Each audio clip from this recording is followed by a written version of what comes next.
Greetings, weary traveler, come, warm yourself by the fire, and let us regale you with mighty tales, tales of adventure, tales of heroism, and of course, tales of Tamriel. I'm your host, Arkhaniir, and I'm joined by two of our amazing co-hosts, starting with the man, the myth, the legend himself, Lotus of Doom. How's it going, Lotus?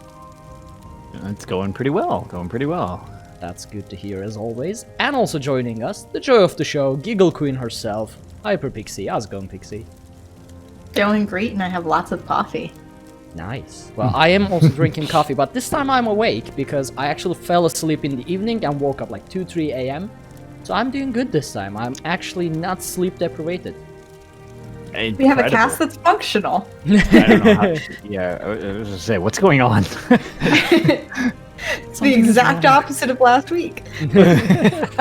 That's true. we are breaking habit. Just for a week, probably. I'm sure we'll have something happen. Yeah. Discord's gonna poop out on us or something. Or, as Mr. Crowley goes, oh no, we're in trouble tonight. We're all super functional. Show's 13 minutes long. We have nothing to talk about. Just immediately. Or the opposite. We have like a 5-hour show. Again. Yeah. It's possible. I mean, Lotus won't have much to talk about this week, obviously, because that's sad. Oh, Greymoor. Hang in there. Well, how many days you got? You got like 10 more days, right? It's 10 more almost days, there. and I did get an email that my super fancy collector's edition is en route. So Nice. I've been staring longingly out the window like that skeleton thing, like in that GIF. I've just been doing that, waiting for the FedEx truck to arrive and drop my Greymoor box off, so I can at least hug it. It's gonna be your teddy bear, that vampire statue, for a little while. Exactly. Yep. I can't even order the physical collector's edition because it's not available on Amazon. I don't know if it's out of stock or if it's just not available by default. I haven't understood the concept yet. So what I've heard from a lot of people, when they said limited, they meant limited. Oh, and really? Apparently they did not make a lot of these. So from what I've heard is they've been selling out like just pretty much everywhere, because I know a couple people said that they had one pop up in like their local, like, oh, there's one if you pick it up at Best Buy. And before they could even get to it, they were like, it was already gone. Somebody had already bought the like only one they had. I was like, oh. So I don't know if it's just what the deal is over here or something, because I guess in the UK there's some available or whatever. So like that website, what's it called? Game? Like it's called Game, the store. Okay. Game.co.uk. That one has it in stock, but they don't ship it to Turkey. So Of course they don't. They ship it to an island called Turks and Caymans or something like that. I know what you're talking about. I can't remember Where is the name of the island. Where is that? But Why I do you ship always get it mixed up with Turkey. Like, do you ship I'm it sorry. to? I don't know. Some like Jack Sparrow gets it, but I can't. Why? Oh, man, now it's gonna drive me crazy because I can't for the life of me There we go. remember So what that Delta island put it in chat. Turks and Caicos. Okay. Yeah, for a little while there, I didn't know the difference, and I'm like, okay, it's just a different way of saying turkey, or like turkey plus this other thing, and was very confused for a while. That is unfortunate. I actually have to Google where this is because I always see it while trying to there we go. Turks and Caicos. I don't even know where this is. It's in the middle of God knows where ocean. It's north of Dominican Republic and like northeast of Cuba. It has nothing legit in the middle of the Caribbean. So yes, actually, Jack Sparrow. So it's like way. Why do they call it Turks anything? Like it's so far away from Turkey. Well, I mean, it doesn't make sense. I mean, Turkey is far away from where we originated. We came from Central Asia. So is this like the midpoint then? Like, No. if you were to go America side, No, I actually don't know why. It's overrun by physical turkeys. Like maybe that's what the island is. Thanksgiving Island. Yeah, exactly. I have no idea. I would have to look it up. My geography is, it's not my favorite subject. But yeah, so it ships there, but not here. And like, we are only maybe 1,000 miles from UK, or a couple thousand. That island is like 7,000 miles away. Yeah, that's really bizarre. So yeah, That's I basically, awful. yeah. Long story short, I couldn't order my physical collectors, but I mean, I did order my Morrowind Collector's Edition like a year after Morrowind was released. So I will probably do the same with this one as well. I will just order it a year or so later when it's available again or something. Or maybe someone will get bored of it and decide to sell it. Yeah. Oh, Kiz says it's an Imperial Island, so that's why they ship it there. Oh. Okay. There it is. It's still in the middle of the ocean. It's ridiculous geographically. Like that. Yeah. That makes sense from a human standpoint of putting our stipulations on things, but geographically that still doesn't help. But that makes sense. I see what you're. I understand. String of events because of the outcome of the First World War that we didn't end up under. We didn't become a British colony. Now I can't get physical collector's edition of Greymoor. That's just not fair. Civil War time, Ark. Civil War time. This sounds like some kind of weird butterfly effect situation that led you to not getting the Greymoor physical collector's edition. Yeah, right? What are we even talking about? I'm sorry. Wow, that went really off the rails. More so than usual. Well, right, no, physical collector's editions. This was super on the rails. This is the most on the rails topic ever. We got there somehow. There was a way. There was a thought process. It's basically just get me my collector's edition. Right? Just give me my edition. Yeah. Alright, so before we actually begin the show, we gotta give a couple shout outs. Well, more than a couple, because we had amazing support over the week, this week. So, as mentioned during the pre-show, I did a 15-hour Greymoor celebration stream this week with the launch of Greymoor, 4 of which spent in maintenance, but it was fun.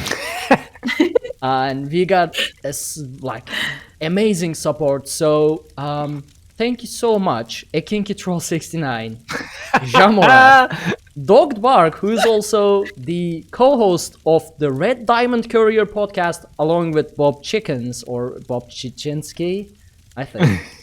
No, that's right. Bob Chickens is better, but... Also, massive shout-outs to Mr. Crowley, 669, and X4PL for the gifted subs of 5 and 10. Gifted subs to the community at random. Thank you all so very much for supporting us over at twitch.tv/Dungeon Crawler Network. It helps keep, running the metaphorical torches lit, which is also why I'm calling everyone now the Torchbearers, along with the, accordingly designed, emphasis on design because I have no idea how to do these things, torch sub badges. But really, thank you all so very much. It really helps, and it will go back onto the show because we got plans, and it will help fund those plans as we move forward and add more stuff to the show. That said, we also have a new 5-star iTunes reviews. This is by Sinister Souls. Wait, just 1 second, just to correct one thing, since he is in chat. You combined multiple names. It's Mr. Crowley 666, not 669. Did I say 669? Oh yeah, we have multiple 69s going on with the... So, yeah. Wait, didn't I said 666? You said 669. Blame. Freudian slip there. Nice. Yeah. Blame our first supporter there, Ekinky Troll, for that mess up. Right, I was It's gonna hard say, to move on from that one. To be Yep. fair. that's why I wanted to just correct that because I also wanted to draw attention to it because it was funny. Oh, goodness me. So, yeah. All right. Crowley says that worked as well. Well, there you go. A great way to start our shoutouts. So, Crushed it. A 5-star review by Sinister Souls, a great time. One of the best podcasts I've ever listened to. I listen to it constantly when I'm working and it makes my days fly by. I especially enjoy the long episodes. Sometimes they even run into 3-hour-long podcasts. We do, albeit unintentionally. The cast appears to genuinely have a good time. It's definitely worth listening to if you're a fan of The Elder Scrolls Online. Even if you are not, they go off topic so much you'd probably still get something out of it. That's not a bad thing, mind you, love the whole thing. HyperPixie was a great addition to the podcast as well. 100% agreed, except the fact that she's Almir Dominion. Hope you guys keep making podcasts for a long time to come. Side note, Guar are amazing because they kick in their sleep like my dog. All factions are bad except the Empire, but especially AD. There we go, we agree there. And Oblivion is the best Elder Scrolls there. We agree I on liked a lot all of the bullet things. points at the end. Yeah, we agree on a lot of things.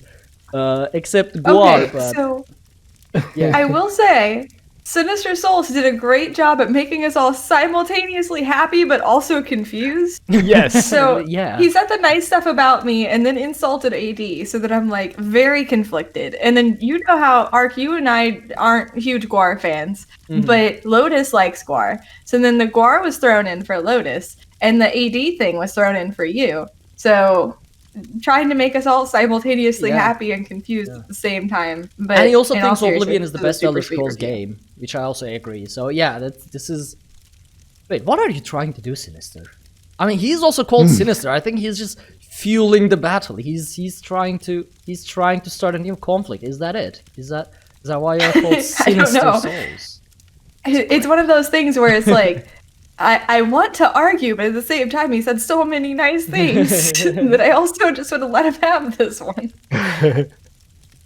But yeah, so thank you so very much for that 5-star. It helps people know that we're a real podcast and we say real words, and sometimes it matters. I need to come up with a new motto as well. It's at least for the intro part. Yeah. Because, I mean, does what we say matter? Sometimes. I guess sometimes. I suppose it is accurate then. I mean, how long did we just talk about Turks and Caicos? How do we pronounce Caicos? that? Yeah, Turks and Caicos? Caicos. I think we talked like 10 minutes of an island we don't know anything about. Right. So yeah. But it was in context, because why do they ship my Greymoor there, but not to me? Yeah, it came from something. Yeah. Yeah. We can be excused for that specific one, because we do derail without context as well, like with nothing in relation to Elder Scrolls. So And if you join the live show, the chat is equally devoid of structure. I don't like. We sometimes do read chat in the show, as you know, like comments before we answer them for our audio listeners. Right now, I don't even know what's going on in chat, so I can't. Well, there's a lot. yeah. I see the word farts, so that automatically grabbed my attention because I'm mentally 5. So But Great. yeah. I mean, it's a family-friendly show as much as we can. So some of them we don't do read, our but best. our live show is not family-friendly. Yeah, there's some because- editing that needs to be done. Yeah, so that's why I don't have Banter. chat in the screen, like for the video editions. That's why I don't put the chat box into the video. Because our stream, like when you tune into the stream, you will get a warning, mature content, are you sure you want to continue? So, just so you know, it is out there. But our audio format, we edit out. It's fine. Yeah. Except, like, was it last week or the other week? Lotus up. Yeah, I duffed hard on that one. Yeah, like around almost, I guess, like 50 to 100 episode, and you finally slipped up. Yep. That's I was gonna say. So we now need to reset the counter. They have those things where it's like this many weeks without a tornado. Yeah. So this many episodes without a slip up. Oh man, I have a chalkboard. I just don't have chalk, and I plan to get chalk. I could totally just keep this on my desk for the show. I just Nice. hold it up every time somebody slips up. That is 0 one of the episodes without an most incident. random items someone brought up in a conversation. That's that I've never definitely heard the of. fact that you were just I- like, by the way, I have this miniature chalkboard. It's like, I see. Not only have I never seen a chalkboard quite that small, where did that come from? As a birthday present. Like, I had just gotten the job that I have currently. So I've had this for 3 years, but no chalk for it. And so my sister-in-law found out that I had my own office. So she bought me a whole bunch of like office decorative stuff. Then I kept it at my house for whatever reason instead of actually taking it where it was intended to go. And then I was like, I could probably write some fun things on that for pictures, and then just never bought chalk. So I just have this like tiny chalkboard sitting on my desk. Solid. But it has a crow sitting on it, or blackbird, which matches the crow tattoo I have. So it's cool, anyways. Is it So weird I that keep I it want a around. mini chalkboard now? Like, Another Think about all the valid cool things you could write on it. So a valid point that was actually brought up, was there chalk originally, or were you just handed a chalkboard with no way to use it?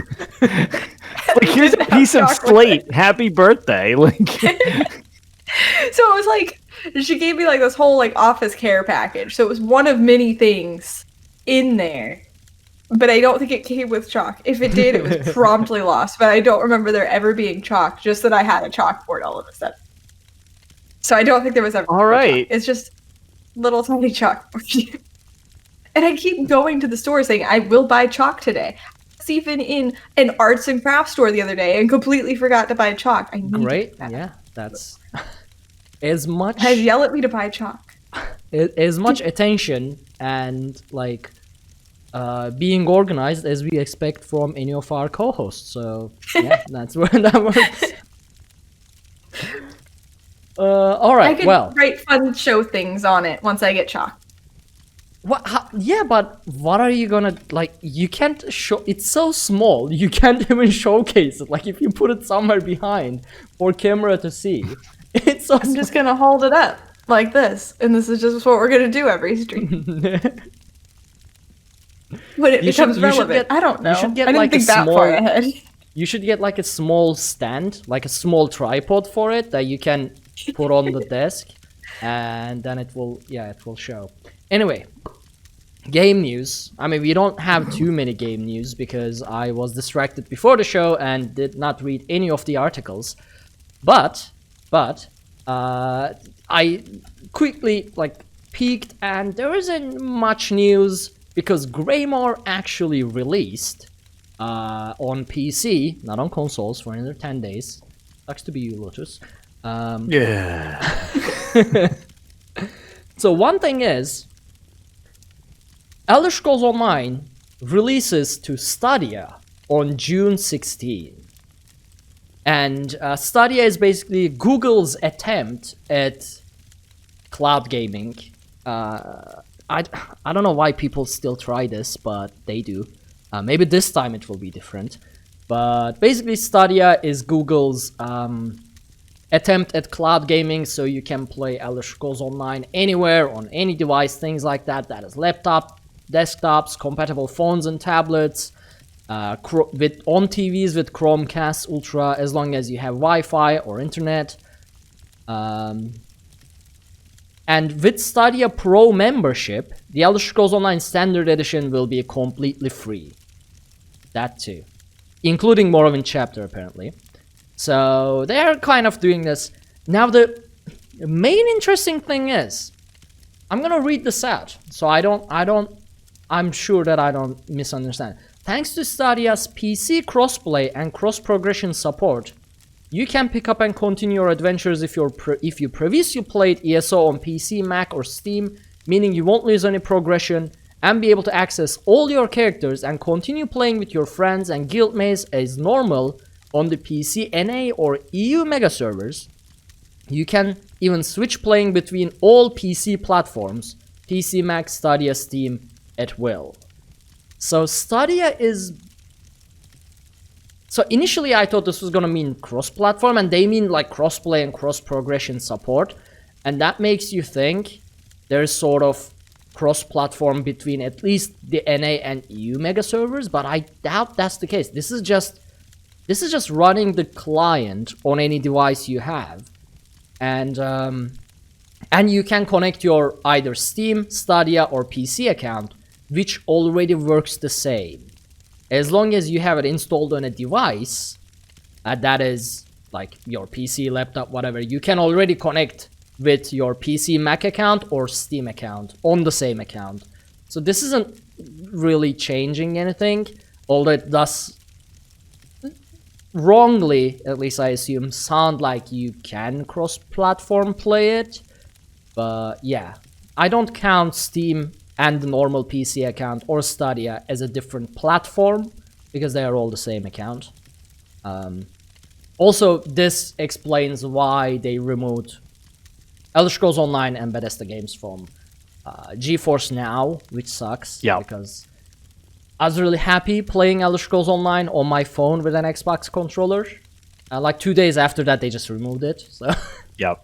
So that's why they had something behind the scenes monetarily that was like, let's keep trying to resuscitate this thing that is bumbling along the road. I mean, I know some people like it, but just from a business standpoint, I know it is. Stadia has been not a success as of yet. I mean, it could always still turn itself around or whatever, but just at the moment, it's like there was clearly a business decision to try to bring some more attention to that thing and hopefully get it in a better direction for them.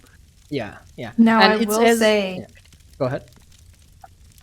So whenever I saw that it was cross progression, I'm like, sweet, I have access to all my characters. That means I have access to all of the content that I've purchased already, obviously, because, for example, if you are playing in Western Skyrim and then you log in with Stadia, you should still be in Western Skyrim. So I reached out I noticed that it was like, oh, and you can buy the Greymoor chapter with the pre-order bonuses. So I reached out to Stadia on Twitter, and they said, I asked them if you would have to re-buy expansions you've previously purchased on PC, and they said, yes, you would.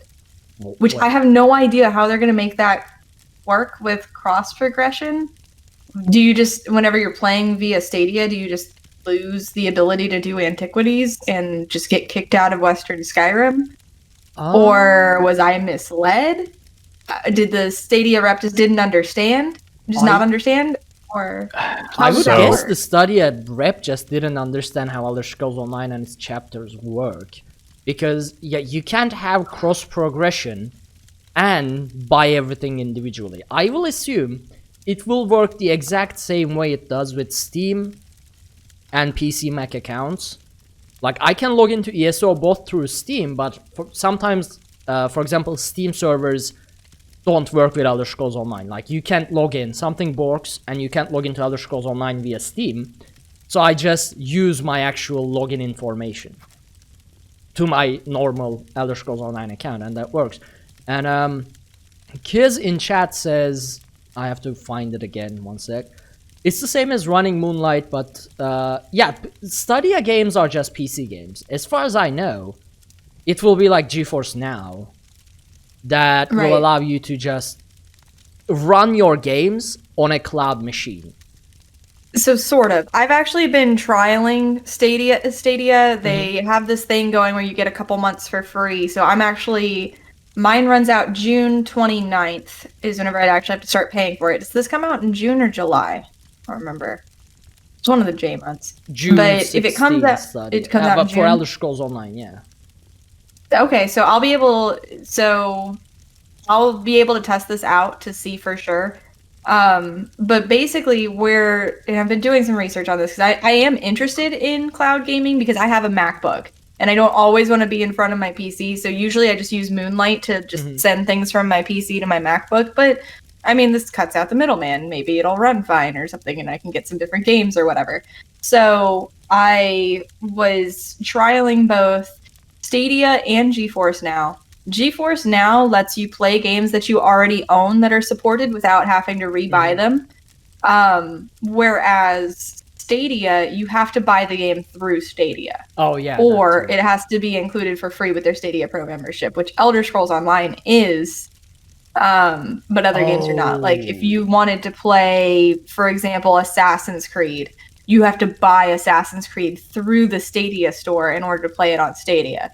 Whereas if you want to do this, if you want to play the same Assassin's Creed game on GeForce Now and you already have it on Steam like I do, you can load into the game using GeForce Now without paying anything extra. You can even use their free tier to play the games you already own.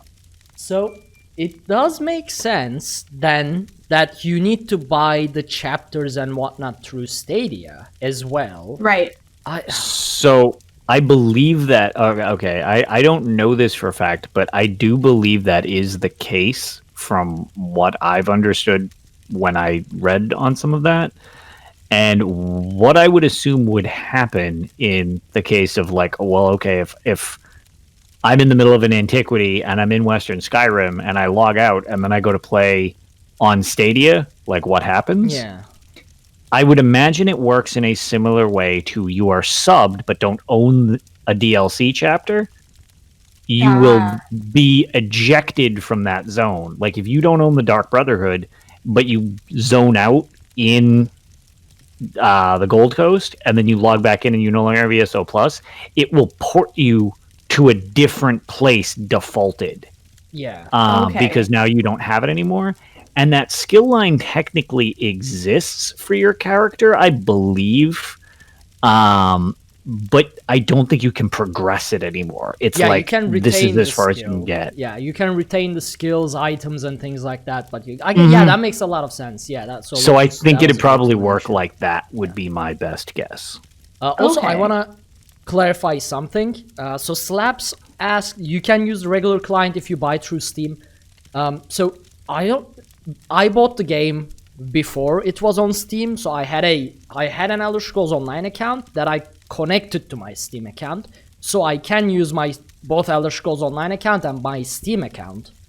But if you don't have an Elder Scrolls Online account and you just bought it from Steam, you won't have an Elder Scrolls Online login thing. Except because I didn't do this myself, when you buy the game through Steam, does it give you does it just give you a key that you log into Elder Scrolls Online website, create an account, and apply that key? Or do you never create an Elder Scrolls Online account on the website when you buy it from Steam? If you create an Elder Scrolls go. Huh. Oh, I was going to say, it's probably kind of similar to how it is with console, because I have it on both consoles and PC, and if I log into my Elder Scrolls Online account, I can see my regular PC account, and then underneath it says linked accounts, and it says Xbox and PlayStation 4, and it says what content I have for each, and so I'm assuming Steam would be one of those linked accounts. Okay, so, alright, yeah, apparently... if you buy it from Steam, it's just embedded into Steam. It doesn't give you an Elder Scrolls Online login account and things like that. Correct. So yeah, you won't be able to use an Elder Scrolls Online account because you don't have it. But it is possible that if you create an Elder Scrolls Online account on the website, and you might be able to link your Steam account like I did back in the day. But that was a whole different thing. So I don't know if it's gonna work. But it is possible it might recognize your Steam purchase on an Elder Scrolls Online account. And you might be able to say if Steam is down, you might still be able to use your Elder Scrolls Online login.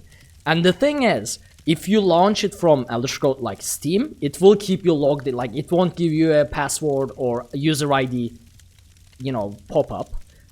But if you launch just if you go into the files, like the directory Elder Scrolls Online installed, if you launch just the executable, skipping the launcher, you will get the original username and password Elder Scrolls Online login page, and then you can just use an Elder Scrolls Online account. But yeah, Elder Scrolls Online changed so much over the years. Like, we didn't have Steam, and then we had Steam, and then we could link Steam, and then we couldn't link Steam, and then they started selling it on multiple platforms, things like that. I don't even know.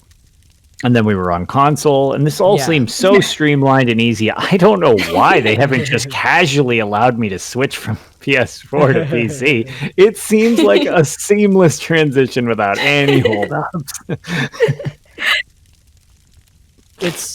There's multiple stuff basically. Yeah. I mean, I remember they make our dumpster fire look very tame. Mm-hmm.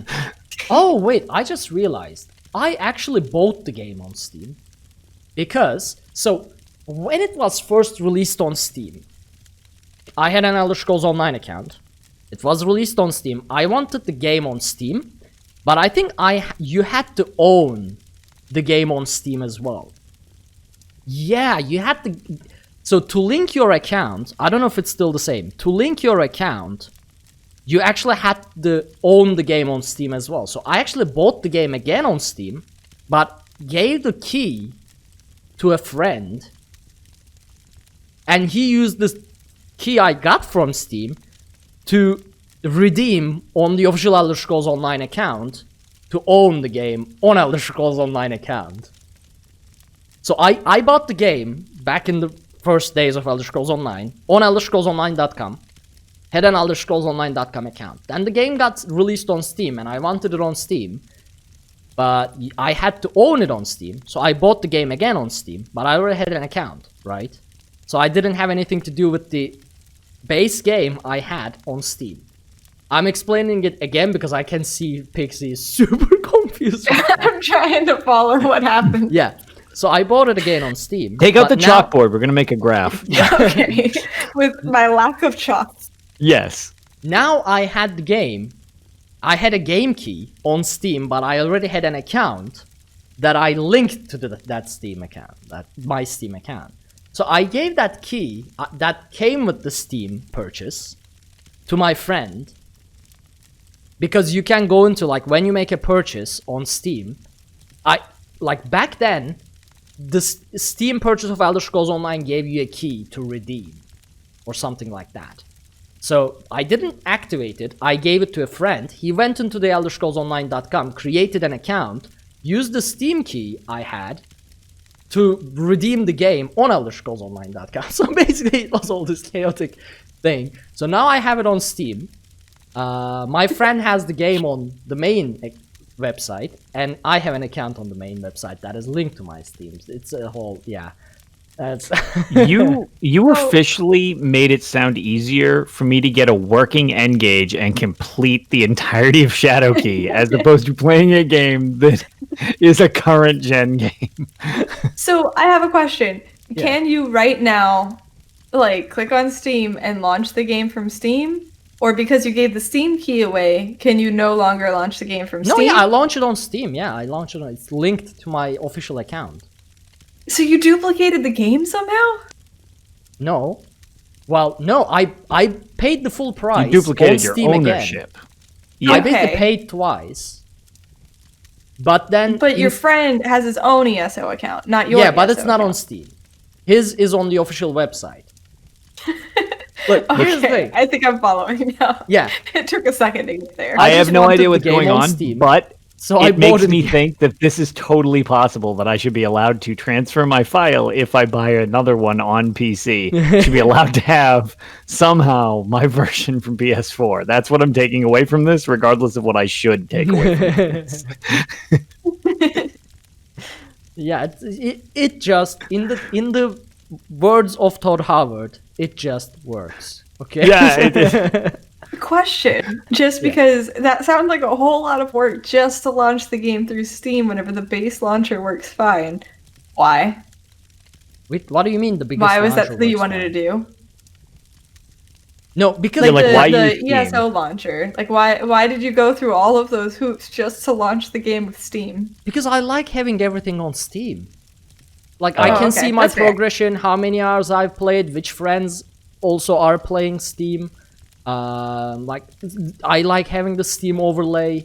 Back then, you couldn't have Steam overlay work on ESO. Like, ESO didn't have a Steam overlay, and you couldn't launch it without owning the game on Steam. Like, that wasn't even a thing. Gotcha. So even just for Steam overlay, you would need a copy of it on Steam. I don't know if it's still the case. Maybe Steam just supports it on its own now. Like, recognizes the actual client. But, yeah. So... I mean, it wasn't that many loops either. It's just I bought the game again, linked my account to ElderScrollsOnline.com account, and then gave the key to a friend. That's basically. And I don't even know my Elder Scrolls Online account password right now. Like, I can't log in to the actual thing. Every time something happens and I can't use my Steam account, I have to do the forgot password thing and do it all over again. Or log into the main account using my Steam. Like, I can still log into ElderScrollsOnline.com account page with my Steam login. That also works. It recognizes. I'm scared to know how many hours I've played ESO, to be completely honest with you. So if it doesn't tell me how many hours I've played on the launcher that I use, I'm okay with that. Just because I feel like I'll be disappointed in myself. Okay, chat is not happy with me saying Steam anymore because I said it too many times. Well, yeah, we're all confused. You We're asked. nodding at You asked. We can't Actually, I don't know see if them, asked. but I think everyone's eyes have glazed over at this point, trying to piece together that like string graph of like Steam and then Stadia, and then like you've got ZeniMax at one point, and then somehow Todd Howard is like in the center with like a little glowing aura, and blinds are going to him. It's oh my. I feel like to Ark this all sounds so simple, but because it is almost midnight, I am just like, what? I think I finally follow. I think I'm with you now. It just took me a little while to get there. I mean, if I knew how it works now, I probably would have explained it better, but I have no idea if what I did actually still works either. So this whole 20-minute explanation may have been deprecated and redundant, like it may have been completely useless as well. So, And now you can delete that 20 minutes of elaborate explanation because it might not actually be real. Yeah, basically take everything I just explained with a grain of salt and don't trust it. So, yeah. Hey, look, Sinister Souls' review said that he likes 3-hour episodes. So, what is 20 minutes of useless information? Right? Pile it on. Oh, goodness me. And Blackwell the other day, actually, a shout out to Blackwell TV. He is he streams a lot of Elder Scrolls Online and Fallout 76. After the, I think, 15-hour stream, we raided over to him, and he gave the best pitch for Tales of Tamriel Podcast that we probably 3 of us wouldn't be able to give. He was like, we know our lore, we know things, we are very well knowledgeable in Elder Scrolls Online and things like that. And thank you so much, Blackwell, but I think I just disproved Hold. Just gave a 20-minute Thank you for the information. kind words. Yeah, I really, We're sorry really that you appreciate lied. that. But that may have been disproven with what I just did. So yeah. I mean, that's technically not lore. True. And It was just sometimes useless we information. collectively get to a lore thing. Yeah. Well, in your chat, Pixie, I spent 2 hours in the middle of the night, awoken more from my stream, explaining lore points, and you just disregarded everything I said. No, I just explained them a different way, from a different perspective, where I was right and you were wrong.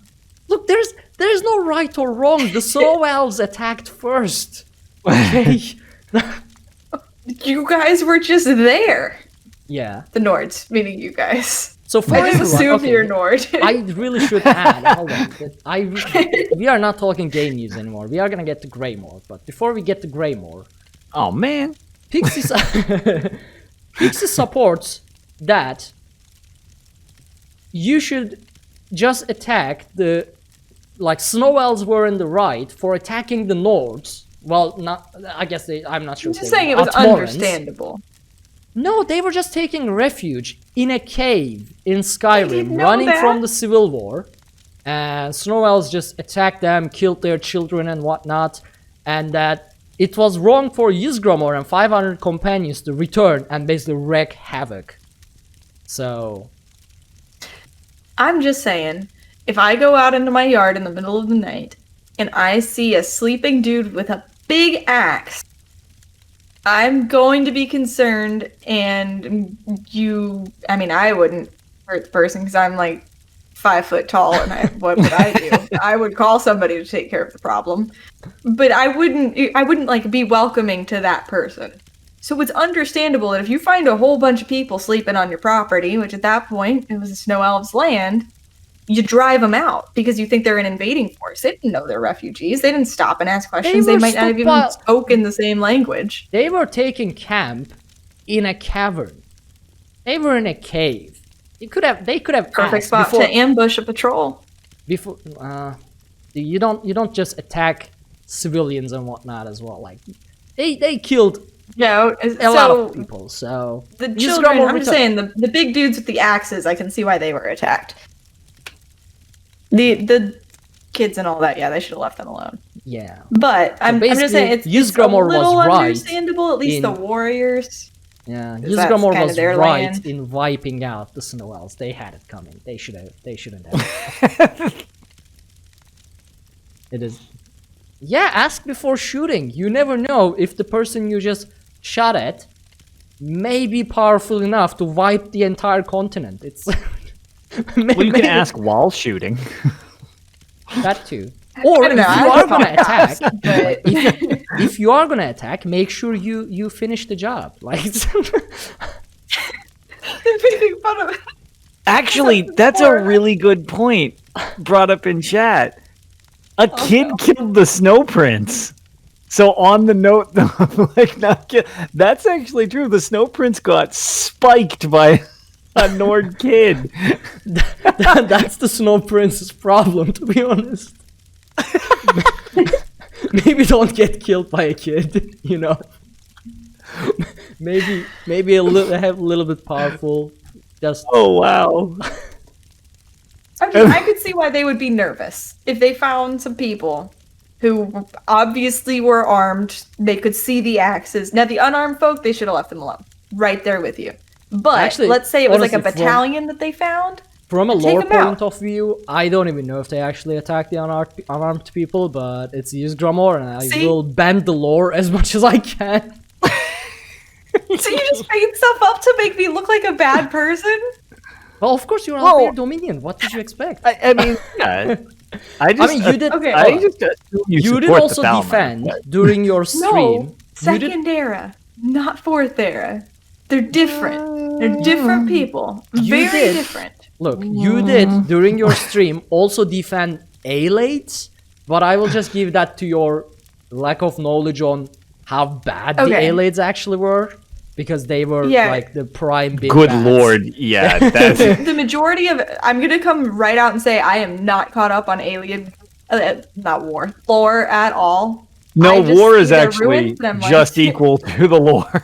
Yeah. I see the ruins and I'm like, this is pretty architecture, and I see the ancient elf motif and I'm like, this is pretty. I could use this for things. Ancient elves are kind of cool because they become kind of high elves in the future, and that's the extent I know. Yeah, Aelades basically were the prime. Like, they tortured anyone and everyone. They held themselves sort of equal to like God's chosen-ish concept, and they were very like following Meridia was very, very common for them, as far as I know. And you know how Meridia is considered one of the, good Daedra?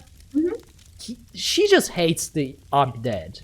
Otherwise, there's nothing good about Meridia, and Aelades had these like torture dungeons, chambers. They were a solid plague and overlords on Tamriel. That is why everyone got together, and Aedra actually blessed people so they would take down the aliens. Yeah, they were so horrific. They actually have the divines kind of join in on them because it was so bad. Picture like you have that magnifying glass on like an ant analogy where like the aliens would be holding the magnifying glass and anything that wasn't alien was the ant. Yeah. So see, the High Elves are so much nicer. They've learned from the mistakes of the past, and they're good people in the second era. It's not the fourth era. Comparatively, like relatively speaking, High Elves, like imagine how bad aliens are that I am saying this. High Elves are really good compared to aliens. By comparison, it's not even a gray area. Like all the racist, warmongering people on Tamriel look like saints compared to the aliens from everything I've seen. I really need to read alien lore. I don't know how I've managed to just but it's super interesting stories. They're just horrific. Yeah, I don't know if this was just blissful ignorance or what this was. If I just I know I've Googled the stuff. I know I've been on UESP reading the stuff, but I don't know where the information actually went because it's not in my brain. Because I just thought, these people, like, they're really magic-y and stuff. This is cool. And that's all I got from it. So apparently I glossed over all of the awful things because magic distracts me pretty well. And then the whole magic proficiency thing, that's my favorite thing about the High Elves. Like, if the High Elves weren't magic, I'd be like a Bosmer fangirl or Argonian fangirl. You know I like Argonians. Bretons are fine. I'm fine with Bretons. Yeah, they're magically inclined. The Reachman lore is really cool. I know they're bad too. I know they're bad. But the whole nature magic thing, that's pretty cool. How did we get here again? I don't know. This started as Greymoor news and we got attacked. Yeah. That's what happened. Oh, yeah, okay. I was like, how did Greymoor news get us to... We didn't even begin to Greymoor news, to be honest. No, all you did was say Greymoor news, and so... Yeah, that was... You said, we'll get to Greymoor news, but first let me attack Pixie for a little while. Is what I heard. Okay, fair. I'll allow that. Yeah. Because Pixie just blanked out the bad part of the elf lore and only focused on the good parts of the elf lore that I like to hear. So another part of news real quick I'm gonna get out of the way is that the performance improvements plan are continuing, but they are gonna stop giving us monthly updates. So that is the May 2020 update, that they are not gonna give us any more monthly updates. I don't know how they're gonna give more updates in the future, but it's not gonna be like March 2020, April 2020, May 2020. I guess they're just gonna give updates, I assume, as they have something to share, like more. Yeah, I would imagine it's just something of note, like, oh look, this has changed. Like, pay attention to this. Tell us if it's better. Like, I know, so the last couple months, it's been them, like, explaining it and, like, essentially posting a picture of the improvements plan and basically saying, on time, on time, on time. So if everything's good to go, they don't need to keep reposting the same picture. So I really appreciate how open they're being with us and have been through the past couple months to let us know they're working on these things. But yeah, if nothing's changing and everything's on time, you don't have to keep re-saying it. Right. So, on to the actual news, which we don't really have any. But Greymoor released for PC. Everybody jumped in, and everything went up in flames and fire and tornadoes. Servers broke down. People yelled on Twitter. Yeah, people got angry on Twitter and other social media. Servers went down. People couldn't log in. EU server, as usual, just broke for a few hours. But to be honest, downtown, at least to my, like, as far as I could tell, downtown was like 2 hours at a time. So every day since the release, we had like an hour or two of server maintenance, which seemed to fix a lot of the issues. And to be honest, they released their first chapter from home during a global pandemic. And because this is Greymoor and it's Skyrim, I assume the influx of players were a lot more than the previous ones, considering, let's be honest, Elder Scrolls V Skyrim has the largest fan base compared to every other Elder Scrolls game and theme. So yeah, things broke down, but they seem to be working fine now, at least. Like my experience. And really a lot of... Oh, go ahead. Yeah, I mean, my experience is, apart from the maintenances and some input delay, but that's like, that was happening before Greymoor as well. Things seem to be fine now, a little bit. So, from what I experienced, a lot of the hate on Twitter was completely just overblown. It wasn't that bad. There were some things that were pretty bad, but it's a huge launch that they're doing from home. So, to me, it was understandable. So, I wasn't able to get in game until 6:00 p.m. on launch day, Eastern time. So, I had work and all that stuff. Well, whenever I logged in, I was able to get in just fine. There was a short login queue. I got the Twitter notification from ESO that they were starting a login queue as I was trying to log in. So I was one of the first people in the queue. So I only had to wait a couple minutes. I know that queue got pretty long for some people, but that being said, other MMOs have a queue all the time. So if you happen to be on a busy server on, say, Final Fantasy 14, you might have to wait on a queue.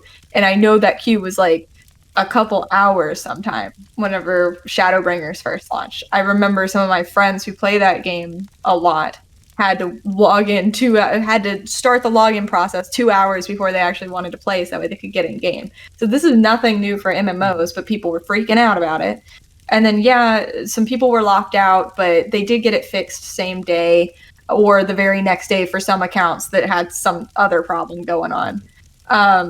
The only weird bug that I found whenever I started playing is on day one, and I have not had this issue since. I started the main story, and I got through the first couple of checkpoints along the way, talking to so-and-so, finding some stuff.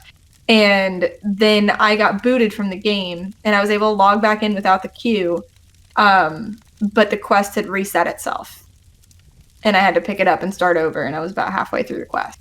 So that was an annoyance, but it's like, I already know where all the stuff is. The only reason it took me so long the first time is because I was reading absolutely everything, so I could just spam E through the whole thing, and it was no big deal. But it was, and in the last couple days, at least for me, the maintenance has been in the middle of the night, and it's been remarkably smooth. I haven't had really any issues. The load screens are back to relatively normal. Haven't been DC'd at all. Mm-hmm. Add-ons still kind of going nuts, but those are fixing themselves, and that's not ZeniMax's problem. Yeah. But it's been pretty stable for me. Yeah, they did a really good job at addressing the issues very fast. Like, I remember with Elsewhere, so who mentioned it? Yeah, SD mentioned it. When Southern Elsewhere launched, we had 3 times maintenance over one weekend. It was like a lot of things were going wrong, and the maintenance times used to be longer. Like for EU server, the maintenance time during previous chapters, or even just any random time, were almost up to half a day that we wouldn't be able to log in during our prime time. So fixing everything up in like 2 hours a day, that's not too bad. I mean, 2 hours, just go eat something, I don't know, handle some business before you get back to the game. Is it frustrating? Yes. Is it okay to be upset? Yes, but, cut them some slack. They're already working hard. I know Gina worked, like 16 hours a day? Yeah. Through the launch. I know Nika, Ophelia, my guild leader, she's also a community manager at Bethesda UK. She was working super hard, even though she's not directly at like ZeniMax Online. Like the community people, the developers, and I can assure you, the developers during lunch times like this, they are working insanely hard. I can assure you from experience.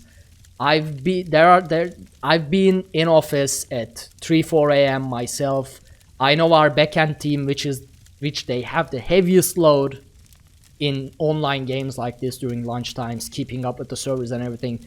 I know our backend team was in the office 24/7, sleeping in the office and things like that. So, and ZeniMax Online is 10 times the scale of this. So I assure you, they are working insanely hard. So that don't make their jobs more difficult by like discouraging them,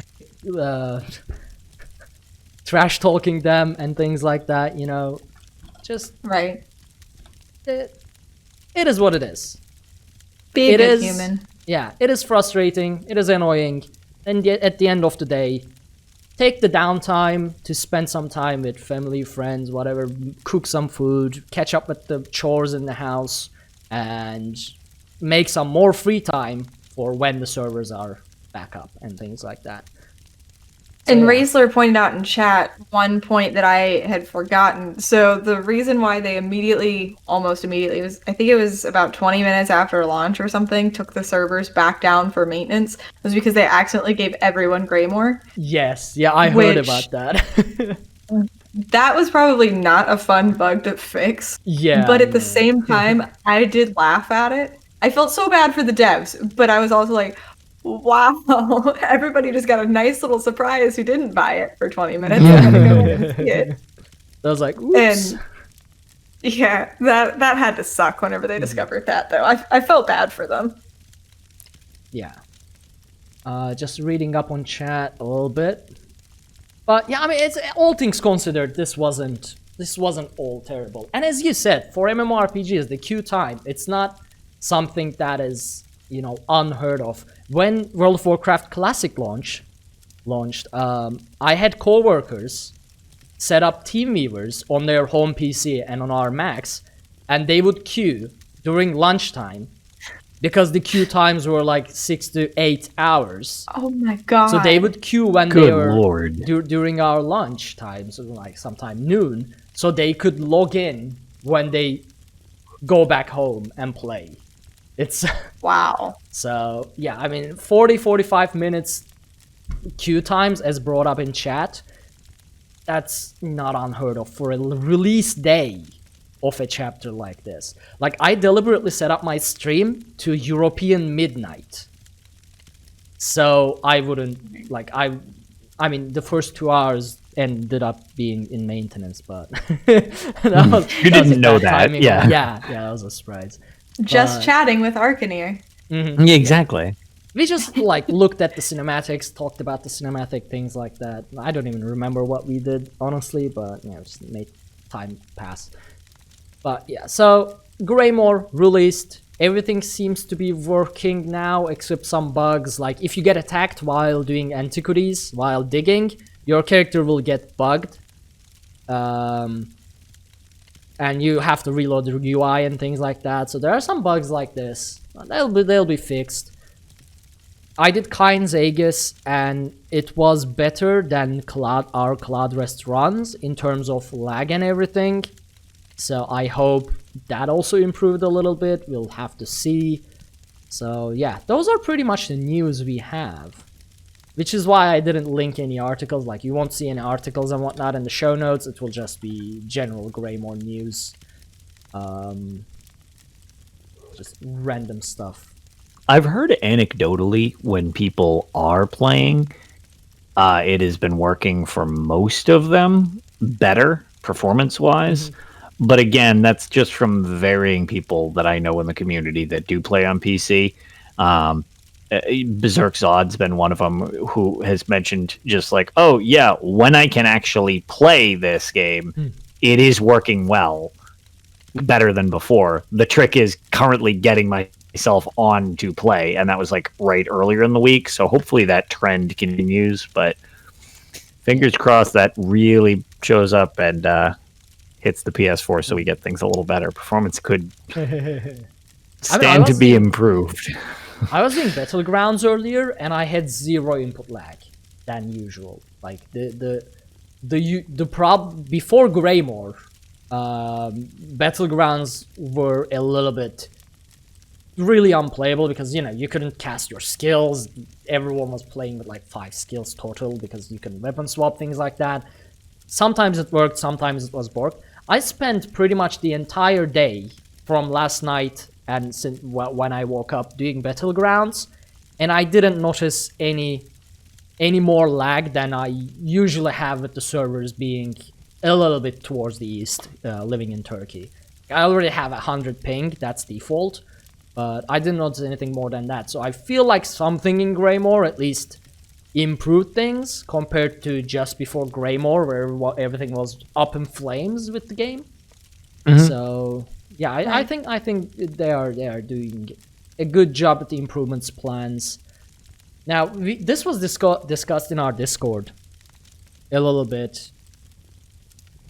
I don't know if Elder Scrolls Online will ever be completely fixed in terms of performance, because the main performance issues may be very well buried deep into the game from the early days, which is why I assume they did the whole client reinstalling. Like, they had to change things so drastically that we had to completely re-download the entire thing. And I think the whole performance improvements plan is working towards that, like making drastic changes. Hopefully it works, but yeah, I mean, sometimes the code base is just so messed up that it can be super difficult to fix. And, I feel that. Yeah. There's like it tangles up so much that you can't fix a specific section or add any good quality code on top of it, because the old code will be reaching out to anything you add new and just pulling it back down to its own quality. So it's good luck to everyone at ZOS. I hope they manage it. It takes, like, to keep up with a release schedule like this and having to fix all the existing issues, it's a lot. And I hope they have the manpower for it. I hope the upper management of it is like aware of the problem and are willing to utilize the finances, the manpower, and everything like that to fix these problems. So yeah, there's so many variables. I'm going off the rail again, but long story short, things happen. I hope they get fixed, but I assure you, the people at ZOS, they are working very, very hard, and that's, well, the best we can ask for from someone. I mean, yeah, we pay money, we can ask a bit more, but what are you gonna do, right? And yeah, you're right. The game, at least, so I know I had those issues on launch night, which is to be expected because there were like bajillion people on. But I'm thinking about how I've played the last couple of nights and I haven't really ran into issues. Whereas on Sunday night trials with the Lore Seekers, we were having such bad input delay in that Sunspire. Our tank couldn't block. He couldn't dodge roll. My skills just were not going off. So you had a healer who could only heal sometimes, and then the tank couldn't block or dodge roll. So even though we've cleared that multiple times really smooth, we could not get past the first boss because we just couldn't do anything. And it feels fine right now. So, I mean, I'm going in trials tomorrow, so I'll be able to let you guys know how it changed. But as of right now, it feels nice. Yeah. So there you go. Greymoor news and random rambling, I guess, on the topic of Greymoor. Which brings us to our news. No, our tales. we just do the whole Tales section of again. news. Starting over. Which brings us to our tales.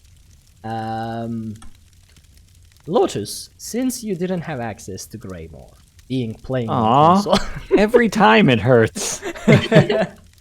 It never gets easier. Why don't you go ahead and go start, and then we can talk Greymoor with Pixie.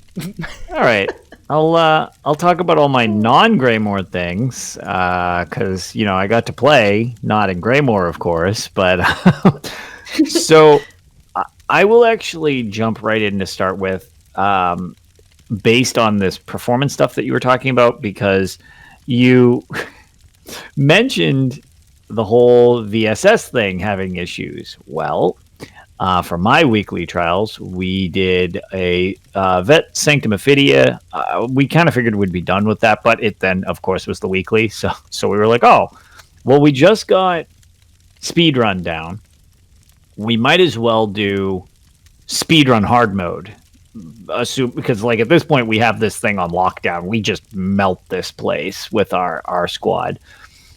And the huge mistake was assuming that we wouldn't have the game explode on us while we were doing that. Everybody was amped up, and we were like, yeah, we're going to screw... Because we hit 50th on the leaderboard last time we did Sanctum. And that was when we were still working on trying to get our speed run. We're like, oh, we got this, because now we can basically get a speed run in a hard mode, so we can stack it. We're like, we should be able to post like real high up on that leaderboard. And that was a huge mistake in assuming such a thing, because we got through the front door and we just started fighting invisible ads right out the gate. And we're like, oh, all right. Because like when you're running up that path, a lot of times that you can kill them before they're even finished spawning in. But beyond that, it was just like skills weren't going off.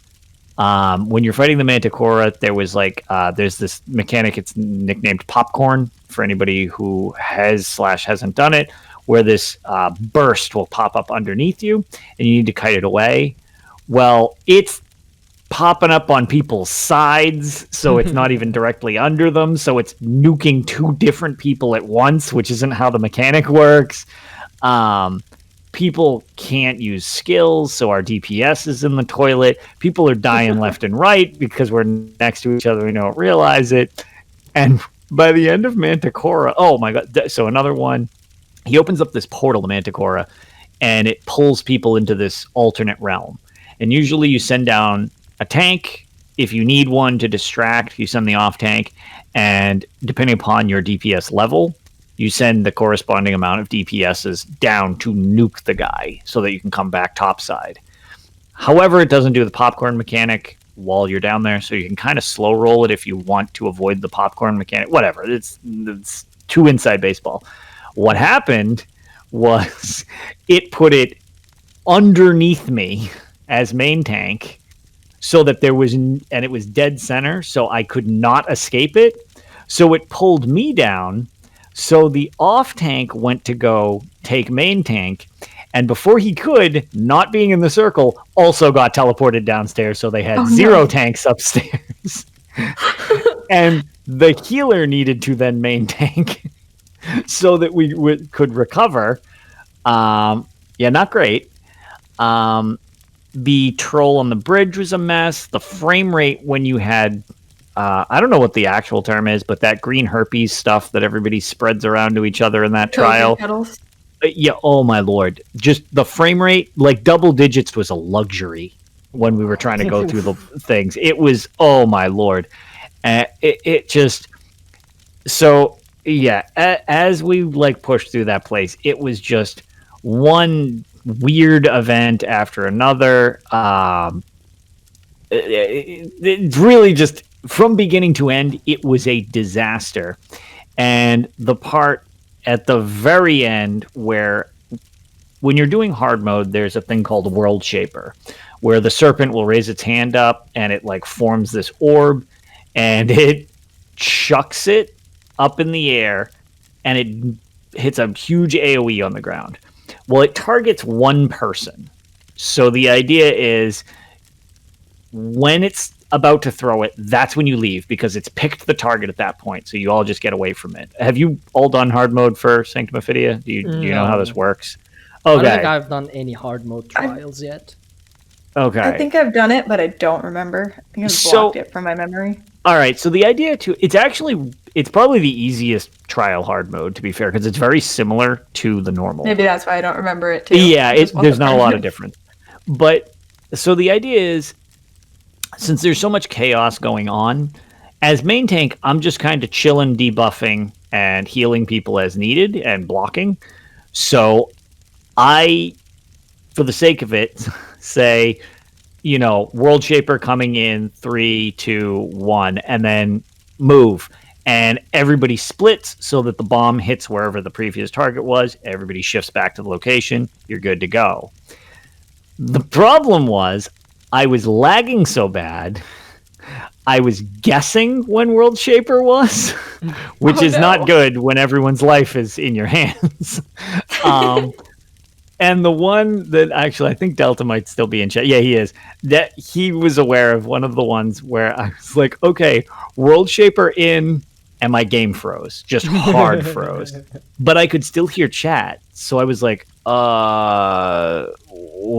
and then I noticed everybody started moving a little bit, and the boss was missing 1.3 million hit points. So I was missing several seconds of game time. It was gone. And I was like, 3, 2, 1. And the bomb just like nukes a bunch of people because it was not properly called out whatsoever. So yeah, we didn't make the leaderboards this week. Long story short, we were like 127. We actually didn't post the worst score. We still got like 126,000, but it was woof. What do you call it?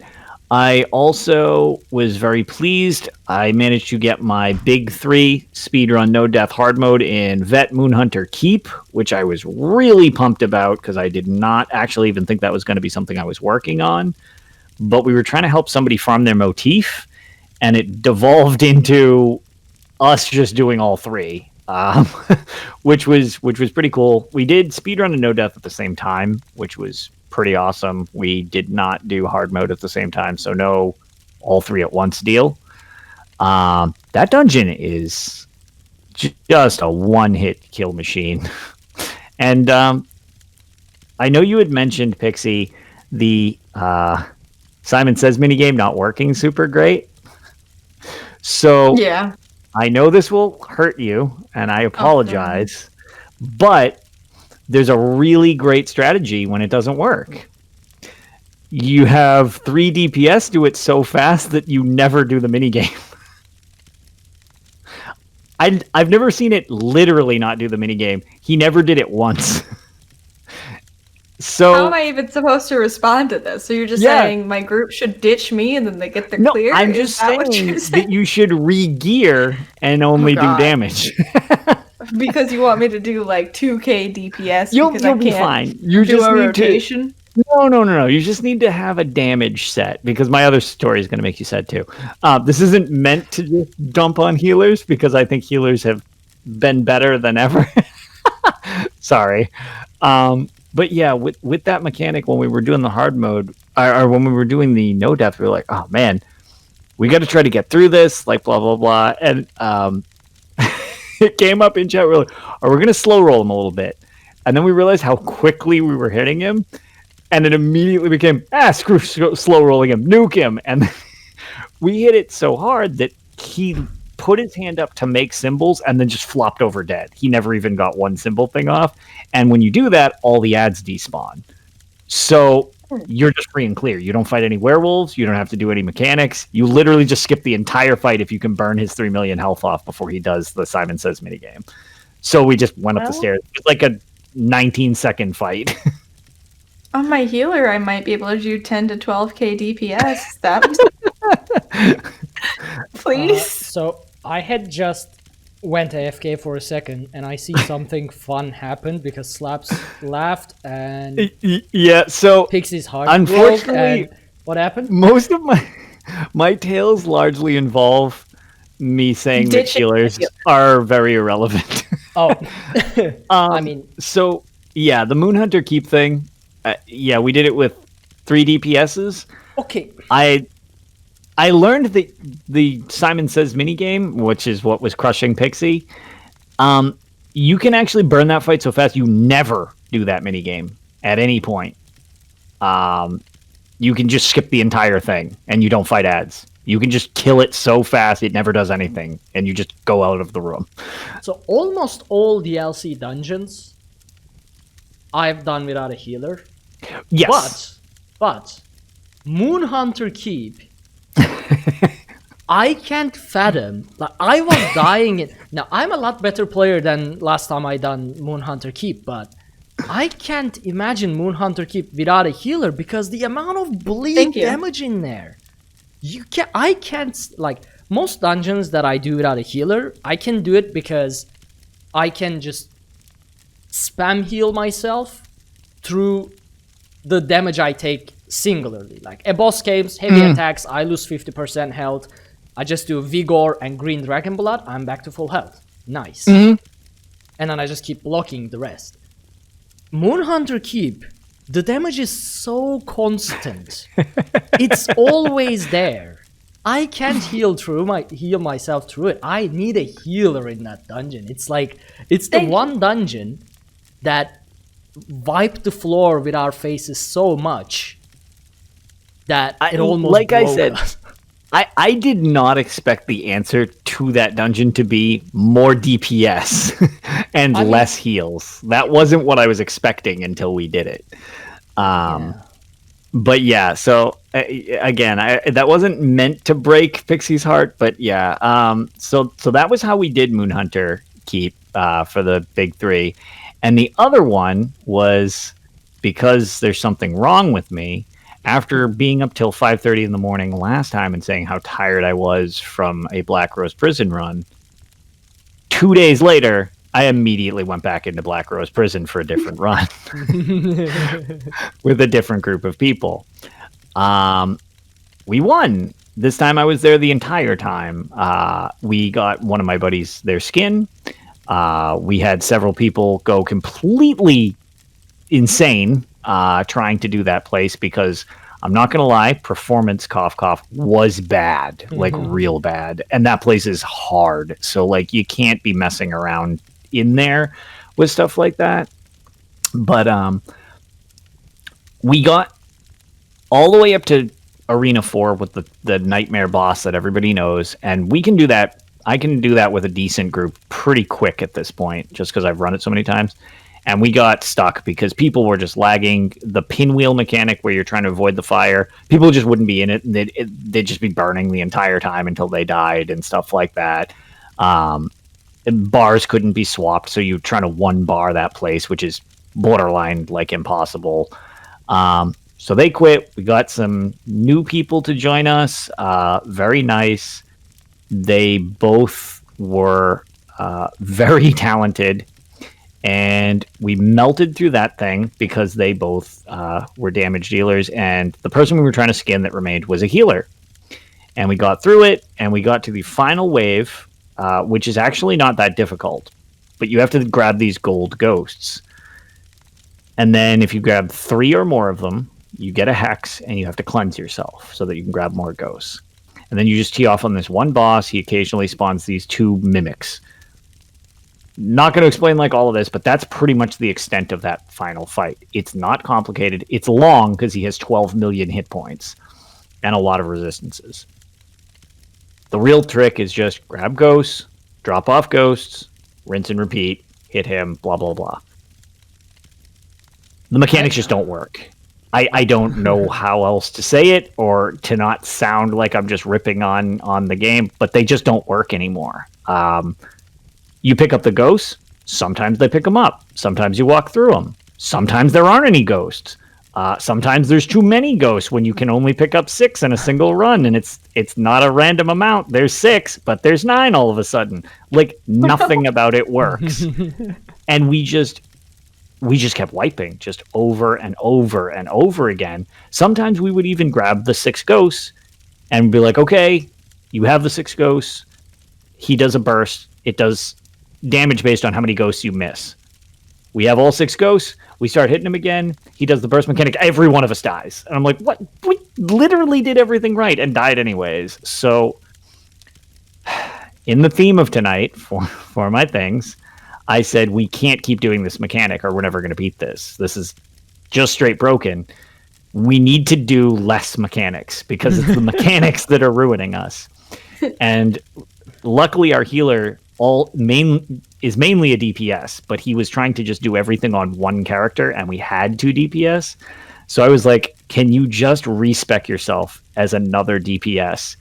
And I will just absorb everything this fight throws at me, and you just burn it as fast as possible.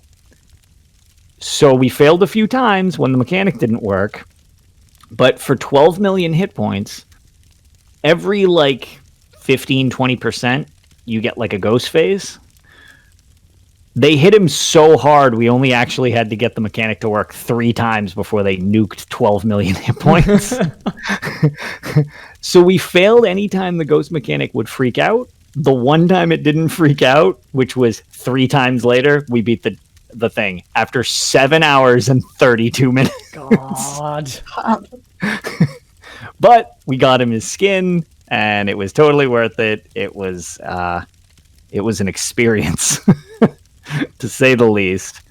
So yeah, that was rough. I've really kind of had enough Black Rose Prison. I can't take it anymore. I want people who are that willing to suffer as a dungeon group on PC European Mega Server as well. I mean, currently we do have a similar group. So Ryan, Kika, and Sis, they seem to be very happy to suffer through that because we tried like Ice Reach hard mode with 3 DPS, with Ryan being 700 champion point and Sis being 300 champion point.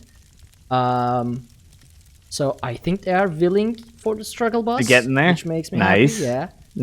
Nice. And Pixie, the reason we are doing, just to make sure you don't get upset about it, the reason we do it without a healer is because none of us are healers. Everyone's main That was how ours started. I have a solution. You want a willing struggle bus participant healer, just come to NA because struggle bus healing is my entire thing.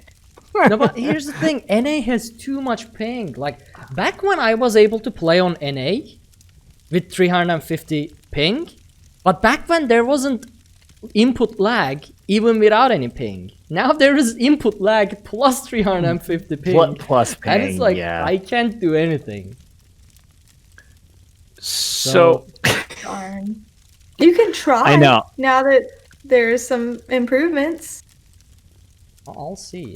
Also, the only time I'm awake at the North American time is Friday night. I mean Saturday nights, and I usually prepare the show during that and we're time. doing this. and we are doing this. So You just prepare the show while you're tanking. Like, you just poke the boss, type some show Perfect. notes, poke the boss again, type some show notes, occasionally dodge roll, and we're good to go. Because you have a healer. Right. So you're they're fine. perfect. okay, Infinite heals. So Kiz USB in chat says, in quotation mark, prepare the show. Sure. I may have not done it tonight, okay, but I was helping a new Elder Scrolls Online player tonight, so I forgot to prepare a show. But I usually do at least some reading and like set the stream up, make sure my bit rates and everything are correct and things like that. Like this, it's not like I don't prepare at all. Okay, there is some preparation involved, albeit not very comprehensive all the time. I know for me, like, just to do a simple stream, it's like 30 minutes of setup just to make sure everything's going to be okay whenever I go live. So I imagine trying to go live for the whole podcast with all the camera stuff, like, that's a pain in the butt. I mean, God, the time that Lotus and I had to do it and everything broke. That was was extra, though. That was extra. Like, you guys hosted the show many times quite nicely. But that one time, I wish it was completely recorded. Like the whole 40 minutes of you two struggling to go live. That was there were so many bad words. Yeah, that's definitely not safe for work episode right there. That whole beginning part was being recorded. I mean, it does. It's even for me. It does take me a while to like set up. Like this morning, I had the charity stream that we've mentioned the last couple of times for Feed the World. Huge success, by the way. We raised $400 for me. Nice. I think we're over 10,000 for the event out of all the streamers combined so far. So the food banks are getting a ton of funds. Thank you for everybody. So many of the people in chat, actually, you were there and helped contribute or help with my Twitch issues because my bots kept trying to kill each other and things. But again. Yeah, I got to do some work on the back end of my Twitch channel at this point. There's more things are banned than unbanned, I think. Oh, God.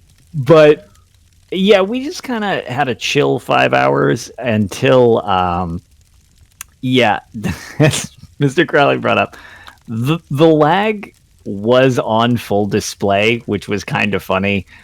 We had some interesting pledges that were just very unique, the way we were teleporting all over the place, which was, I don't know, a bit jarring when some people saw it. They were like, what is happening? I was like, this is just how I play. This is ZSO for me right now. I don't know what's happening.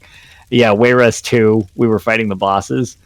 And while we were doing it, just suddenly we're across the map and in bat phase. And we're like, wait, what happened? Weren't we just over?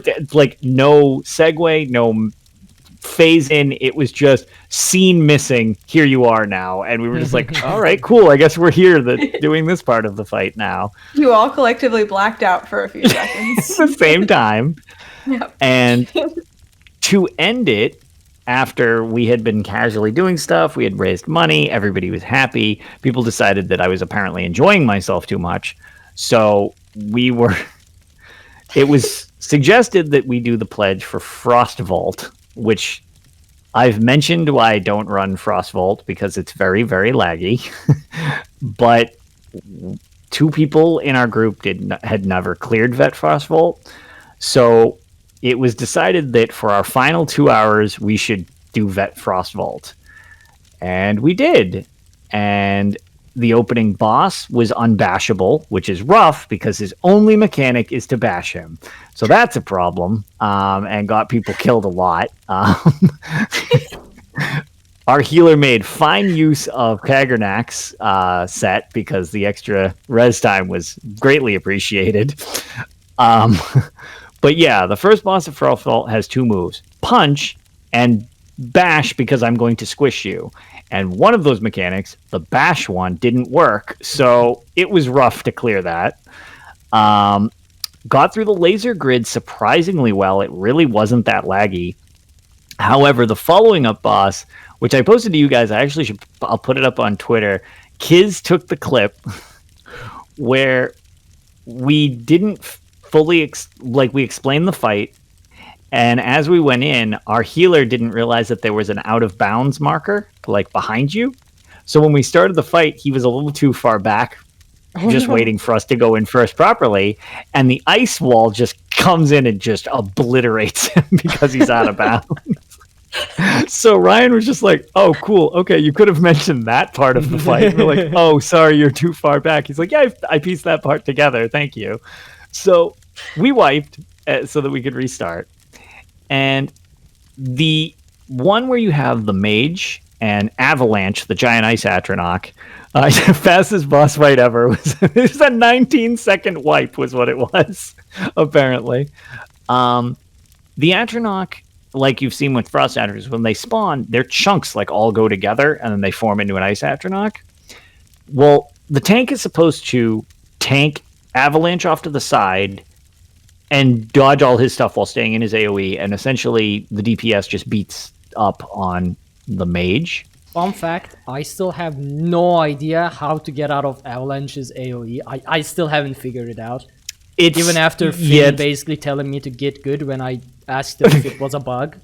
I clipped it, I sent it to him, I was like, is this a bug or am I missing the mechanic? And it was like, yeah, you're just missing the mechanic. I still have no idea how to... I am outside of the red, and I still get hit, and I still have no idea how it works. I just tank it. I just get hit until someone else kills him. So let me put it this way. I have a new strategy for you, and I'm actually thank you, Kiz.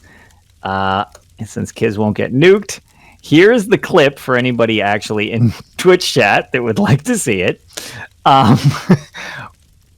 What happened when we got ready to go back in and we just explained everything to him. We're like, oh yeah, we just got to go in together. We run at him, and I go over and puncture Avalanche because Avalanche isn't building himself. He's just a pile of ice chunks on the floor, and it says Avalanche.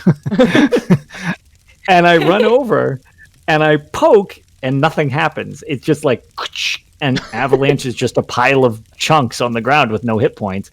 And the mage just kind of goes off to the side. And I was like, what do I do? What do I do? Should I try to tank the boss? And they're like, well, he's not there. Just come puncture this guy. So I kind of stood in between the two. So I was standing on his Avalanche's husk so he wouldn't spawn up behind me or anything. And he just stayed a pile of shards on the ground. We only had to fight the boss that basically doesn't fight back. And I just debuffed him, and they just melted him into the turf because the entire mechanic was a pile of chunks on the floor not doing anything. So we had the fastest wipe, followed by like the fastest clear because we only had to do half the fight because it forgot a boss. It was weird. And then obviously a little trial and error, we finished out the thing.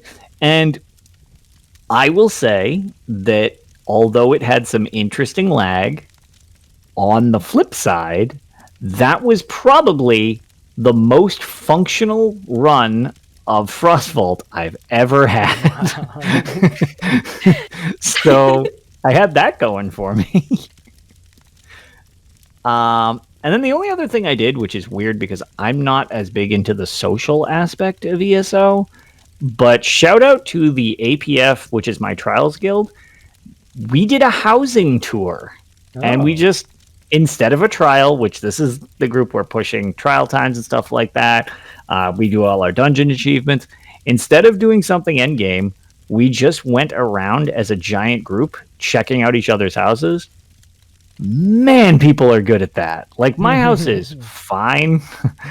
Some people are insanely talented, and I just wanted to mention, like, shout out to the housing mancers of ESO, because some of you are incredible at that stuff. I'm actually surprised you even have a house. I do. I have, so originally I bought the place Quantum Induralia because it was a free port to the Mournhold pledges. And I figured it would eventually pay for itself as opposed to paying for fast travel. Okay, so you have a house because it has a purpose. Yes. That's why I get the free houses. Yes. So I had that, and then I ended up putting all my stuff in it, trophies, my throne, all that stuff after a while, because it's fun to mess around with. However, to the question of people in chat as well, I do have a house. In fact, I completed all the housing achievements over the week as well. I own all of the houses, all of them, all the ones for those achievements. How much crowns did you spend on getting all the houses? None, all in gold. Did you pay players to buy? Because some of them are crown only. Can't gift houses. No. I have all the ones that are based toward achievements, so they're base game. Okay. It's the initial. So I was looking up the prices that I spent, and I believe it cost me $29 million total to buy all of the stuff. Okay, you are kicked out of the show. That's it. I'm taking up where Ag left off, although I don't really have any money. 29 million gold just for achievements. Go away, man. I don't want you here anymore. I don't like this. I'm secretly a real estate mogul. I've worked so hard to save 2 million so I can decorate one Proud Spire Manor. 29 million? What? I want cross-platform in ESO so I can just, get you to give me some gold. That's it. Zaz, come on. Cross-platform, it's time. I don't care what it takes. I don't care if you have to work overtime for the next 7 years. Bring cross-platform because I need to get some money from Lotus.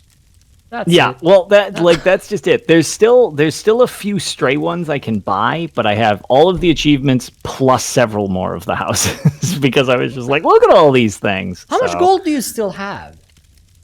600k maybe. Jeez. About somewhere like that. Still sounds like so much to me. Still has gold. I know that because I ended up tallying up what I spent on each of the houses I bought. So that was just it. It came out to about 29 million. I'm sure if I bought literally all of the houses, not crown related, because I know some of them are crowns only. Yeah. But I know if I bought literally every house, I would imagine it's probably in the range of 50 would be my guess, because there's still some. Even though I have all the achievement-based houses plus some more, there's still potential to buy more of them. There's just so very many, but yeah. Million. I've been playing the game for 6 years. I don't think I've in total spent 29 million. In total. Let alone had it at once on a character to actually spend I don't know. First Egelos, now you. Why does this show have you guys? Come on. Yeah, so that was my notes on housing. And so that's it for my tales. There is one thing that I actually noticed by having the stream up that I wanted to make reference to because it was from the last couple of times. Remember the last few times I was floating into oblivion on the live stream because my camera was freaking out? I would just like to point out the fact that chroma key was actually enabled. Yeah. And while trying to fix my camera, we realized that it was not my camera. So what happened was, okay, so that's sort of my last tale, I guess. Yeah, once I took over Dungeon Crawler Network from Agelos, so Streamlabs OBS saves everything to the cloud for that Twitch account. So once I logged into Dungeon Crawler Network's account to continue streaming Tales of Tamriel and everything else, I had the entire camera settings and everything carried over as well. What I forgot was from the Ashes podcast that we had here in Dungeon Crawler Network, every cast had a green screen. So every camera had chroma key enabled. And apparently I copied Lotus's camera from one of those instead of creating a new source on Streamlabs OBS. And that's why he was phasing in and out of existence, because like his roof is not exactly green, but it's sort of this like shade of green plus yellowish, like it's a yeah. So I have an eggshell ceiling, and like my blinds are like sort of eggshell as well, and the lights, the LEDs that surround my desk, I tend to keep them on green, and it never clicked that it's probably a green-yellow deflection, and it was basically making me disappear. And exactly, yeah, so last amazing. show I said I don't have chroma key enabled, so it's very weird, right? As Slaps in chat is mentioning, I did say that. The thing is, when we were recording the post show with Lotus, so normally my setup is I have Streamlabs over Discord because I can already see the cameras on Streamlabs overlay. So I never actually see Lotus's camera and how it's on Streamlabs. So I always assumed somehow it's like the pixels are not transferring or just go whatever, something like that. I don't know. It's silly. I should have thought about it just maybe with 0.1% brain capacity, and I figured it out. But during the post show, I had both my screens, one on Discord, one on Streamlabs, and I saw Lotus phasing in and out of existence again on Streamlabs, and I was like, aha, Lotus, you are. And I looked over to Discord and I realized his Discord camera is actually just okay. It's normal. And I'm capturing the window from Discord. So I was like, oh, wait. If his Discord is okay, that means there's something going on with Streamlabs. And then I realized, yeah, I do have a chroma key. So, Yep. So I felt like bringing that back up. It entertained me to no end. I don't know why I was so convinced that it wasn't chroma key that I never checked it either. I was like, after a month too, we were just like, oh man, nope, can't be chroma key. all it took for me to check if it was chroma key was right clicking on it too. It's not like I just had to right click on the camera and see if it was chroma key, and for a month I refused to do that. Lotus was just doomed to be a floating head forever. Yep, Until I was finally just decided to right becoming click. very pixelated. This is what happens when you record at 6 a.m., folks. It's Yep. Oh man, but yeah, that's it for me. Slap says I legit figured he would have checked after discussing chroma key. Yeah, I just didn't. For some reason, I just did not right click on that would have taken me 5 seconds to fix. But I just didn't look for some reason. 5 seconds, 1 full month. Yeah. Who's counting? Yeah. This is why we have the dumpster fire emote on Twitch. Mm-hmm, Exactly for this reason. Yeah. All right, Pixie. Your Tales time. Well, Greymoor pretty much sums it up. So I started off my Tales playing time. through. I said it sums it up. Not that that was all that I did. It was all that I did, but I can go into I'm detail sorry. now. I just I'm had to sorry. gather my thoughts for a second. You're fine. It's fine. I'll just be sad. It's fine. I can go now. I had to according throw you chat. off. I had to throw you off, so... So if I sound stupid after this, I'm blaming you. So I started off with the Greymoor main story, which I'm not gonna really talk about until like spoiler cast episode. But so far I'm loving that. I haven't gotten very far because real life stuff kind of got in the way of me playing games. So I knew whenever we were seeing the preview in Vegas and all of that I was going to love Antiquities. But I didn't realize how addicting it can be because I just wanted to like keep doing them. And I was like, but I also want to do all of these other things. And I'd have to force myself. Like, whenever I wasn't streaming it, I would have incentives for myself. Okay, do these 3 quests or these 3 hero storms, and then you can go do Antiquities again. That being said, I can still only do blue things because I just didn't get enough time to play. But I was really, really enjoying it. I also feel like I'm really bad at Minesweeper because the excavation, I can always find, knock on wood, but I can always find the main item, but finding the bonus items is just a crapshoot for me. It's sometimes I get lucky, sometimes I don't. I don't know if there's a skill that makes that easier because I have not had the foresight to look through all of the skills yet.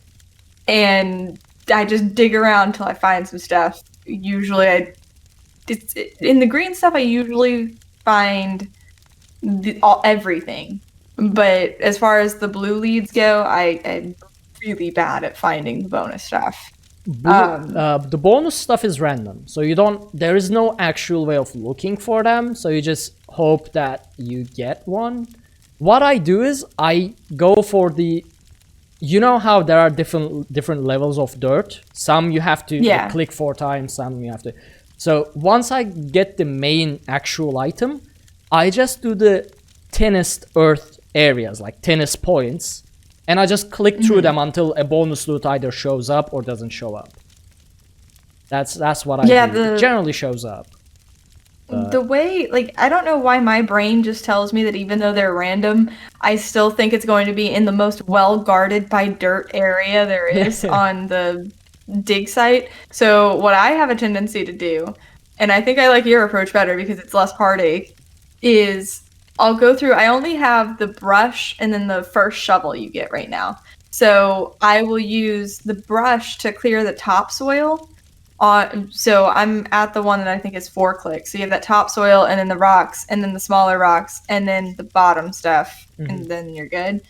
So I'll clear 2 topsoils in places I'd like to look with my brush, and then I'll take my shovel and go all the way through one of them because that's exactly the amount I need. And then I just keep doing that and just clicking around on the topsoil, and sometimes it works and sometimes there are a lot of wasted clicks because of the whole I have to uncover 2 things to use the shovel 1 time. So maybe there's some kind of combination of my method and your method that might work better. Yeah, what I do is if I want to use the big shovel, what I do is so I pick a spot for brush. I use the brush 2 times on that spot, use the shovel on a different spot, and then I use the brush on that first spot again and use the shovel on a different spot. So I end up going through one hole with the brush and then another hole with the shovel, and then so that's what smart. I do. But it's RNG. Like the best you can do is optimize your brush, shovel, whatever, like time thing. And some like skills give you extra time during excavation, so you can brush more or dig more. But other than that, there is no like a system to the bonus items. It's your RNG. Right. You'll either find them or don't find them in that time.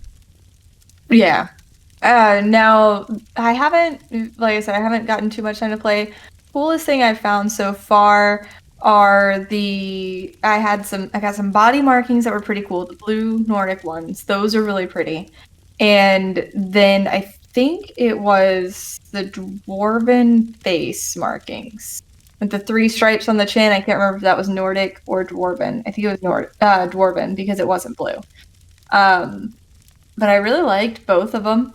I'm really excited to see what else I find. I know the full list is online, and I know I've looked at it, but apparently I data dumped that, except for like a couple of furnishings that stick out in my mind. But I'm really, really enjoying that. Hero Storms now are just freaking awesome. They are so creepy. And the way they start, and I don't know if this wouldn't be considered a spoiler, right? No, it's a visual thing, okay. Right? So yeah, as somebody who sadly hasn't played it, I would not consider this a spoiler. So just checking before I go ruining all the fun. I wouldn't. I mean, I guess if you don't want even visual spoilers, I would maybe skip ahead. We won't be able to talk anything Greymoor if we go that exactly. At that point. Yeah, right. So basically, you get to a Hero Storm spot, and you'll see these 3 travelers who are like camped out there because they've heard some rumors, and you can talk to them and stuff, and they're saying like, we've heard some rumors, and we want to see if they're true. Blah blah blah. We're gonna take them on. And then, like, if you wait and the Hero Storm starts to spawn, you see this red fog just moving. And then the witch will spawn, like, on top of them, kill the 3 of them, and start the ritual, throw the urn up in the air, and here comes this big red tornado thing. And seeing it from a distance is so incredible. There's this one in Blackreach. So there's this public dungeon in Blackreach that I can't pronounce. It's some dwarven place. And this particular cavern in Blackreach has a lot of purple geodes that are glowy. Me too. They're so gorgeous. That shade of purple is just so beautiful. It really is. And then there's this contrasting soft gold from that public dungeon. So already those 2 colors are playing really, really well together. And it just makes this beautiful visual effect.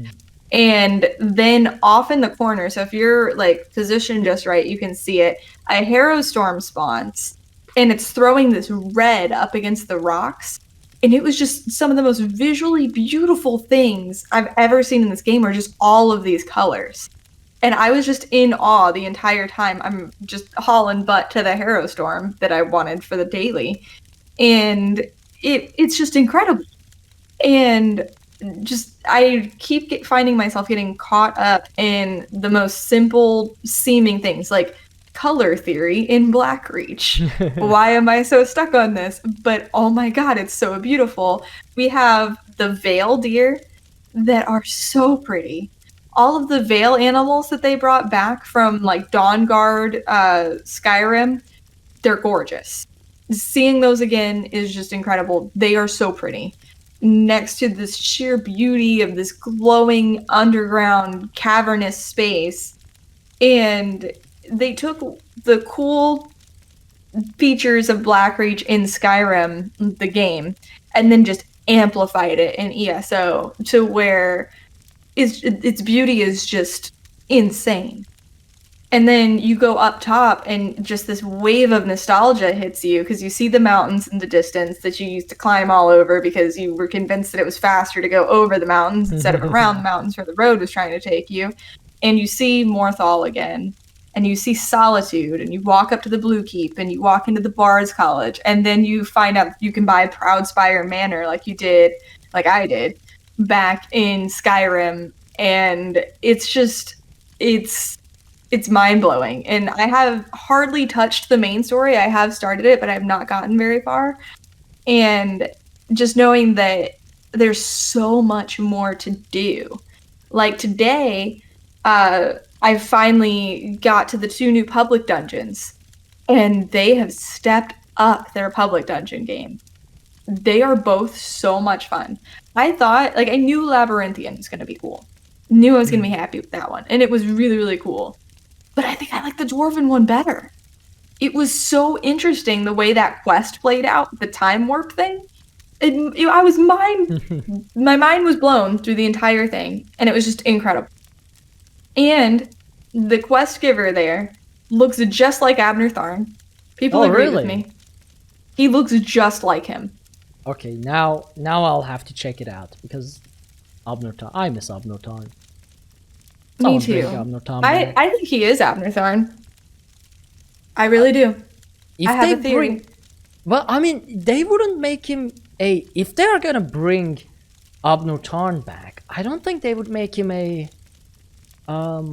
public dungeon quest giver. Well, he doesn't introduce himself as Abnor, but there was like this time warp thing going on, like some other dimension things. That dude's you gotta do the quest. There's something not right with that dude. Everybody returned. Everyone who died in the main quest returned, so Abnor will return. I believe. I will say, if this is the way they bring Abnor back as this other character who just has no idea who he actually is, that would be the coolest way to bring him back ever. That would be Total really pixie conjecture. I'm probably completely wrong, but that is one way that I am totally fine with them bringing him back. But I swear it is the same character model. They look identical, and chat was agreeing with me that they have to be related. The voice sounded different. Okay, he had a different accent.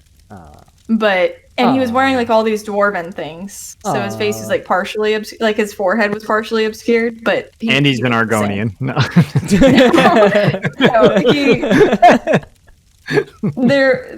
So chat's picking on me because I tried to say the name of this place like 37 times and pronounce it slightly differently each time. It sounded like I was sneezing. I really want to look up the name of this place. That way I can attempt to. So, chat, if you can tell me what the place was, like spell it out for me, I will attempt to pronounce it, but I can't remember. I know it starts with an N. Okay, it's Nchuthenkarst. Nchuthenkarst. Yeah. I think he spelled it wrong, because I remember the last part. Is that even the actual thing, or did Slaps just face... slammed the keyboard? It was just... I was going to say, if it's anything like me, I did face slam the keyboard earlier for Glutnurst. That's not it. See, he's messing with us. No, the second one is correct, though. So he posted the second one, and it's Nchuthenkarst. I'm going to make up there we go. That's my Dwarven dungeon name. Good. There you go. Good. Crunchman is the new dungeon. I feel like if I finish that, we're gonna have another edit session for me speaking. I was thinking the same thing. I was like, Pixie, don't do it. Pixie, don't do it. Pixie, yep. Back to 0 episodes without a slip up for me. You gotta get the chalkboard. Yep. And then Labyrinthian, of course, was incredible. That was really fun. I spent more time just roaming around Labyrinthian than actually doing the quest in Labyrinthian, just because I was enjoying the way it was laid out in the Nordic ruins and everything. It was real cool. The Draugr looked super cool. Some of them are dormant until a certain boss spawns, and so I got some really cool close-up screenshots of sleeping Draugr that were like creepy. Standing up in tombs and full armor and everything. Okay, that is proper creepy though. Just photographing sleeping they did come alive. Draugr. They came alive and weren't so happy with my picture taking. Well, of course. They didn't sign a consent form first. There was another point, it was in the other one, the Dwarven dungeon, where I find this area that has this cool ice formation. I was like, oh man, that matches the color of my staff and my tattoos. I'm going to go stand by the pretty rocks and take screenshots of myself. And then a boss spawned right in front of me. It was cool. But then it was a really cool boss. They had another Manticora, and I was like, I'm going to take pictures of you too. And he didn't like that very much. I didn't die though. Surprisingly. That works then. Yeah, I mean, so what if a DPS just randomly came up behind me and obliterated him before I could die? It worked out. But yeah, overall, it's just having fun, just taking everything in, and now Antiquities has me going back into these old zones, because there's something in every single zone, even the base game zones. And thinking about all the stuff that could be hidden there, and wondering how much is going to be added to it in the future with future content releases. it's just so awesome. And I've been having a blast. And I can't wait to get back into the housing game with this too. I had a rough week, let's be honest. And was it launch night or was it, I think it was Greymoor launch night. I had been talking with some friends. So Maya and Mediocre Maestro, I'm friends with outside of the whole stream thing. And I've been talking to Maya about those two are a couple. I've been talking to Maya about the week I had. And Maestro comes into my chat and was like asking to see the new houses and stuff. And he was like, oh, how much is this one? I was showing Prowlspire Manor. And next thing I know, I get a message from Maya with 750k gold attached. Said, enjoy your new house, because I already had the gold. And so shout out to those two, because that was so incredibly sweet. Like, I had about 300k really nice. Gold. And that just pushed me over the 1,050,000 I needed. And so as soon as I complete this main quest, I get to go buy that house and have all this fun with housing. And that was so sweet of them. And I appreciate them so much. So I wanted that house so bad, and it was so hard to remember to do my writs every day. I had made it to like 300 and something K. I was like, this is getting very hard to remember at this point.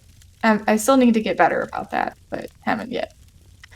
But yeah, along with that, this is probably the most important thing, is I have been reunited with my Greymoor at last. My forever pup is back with me.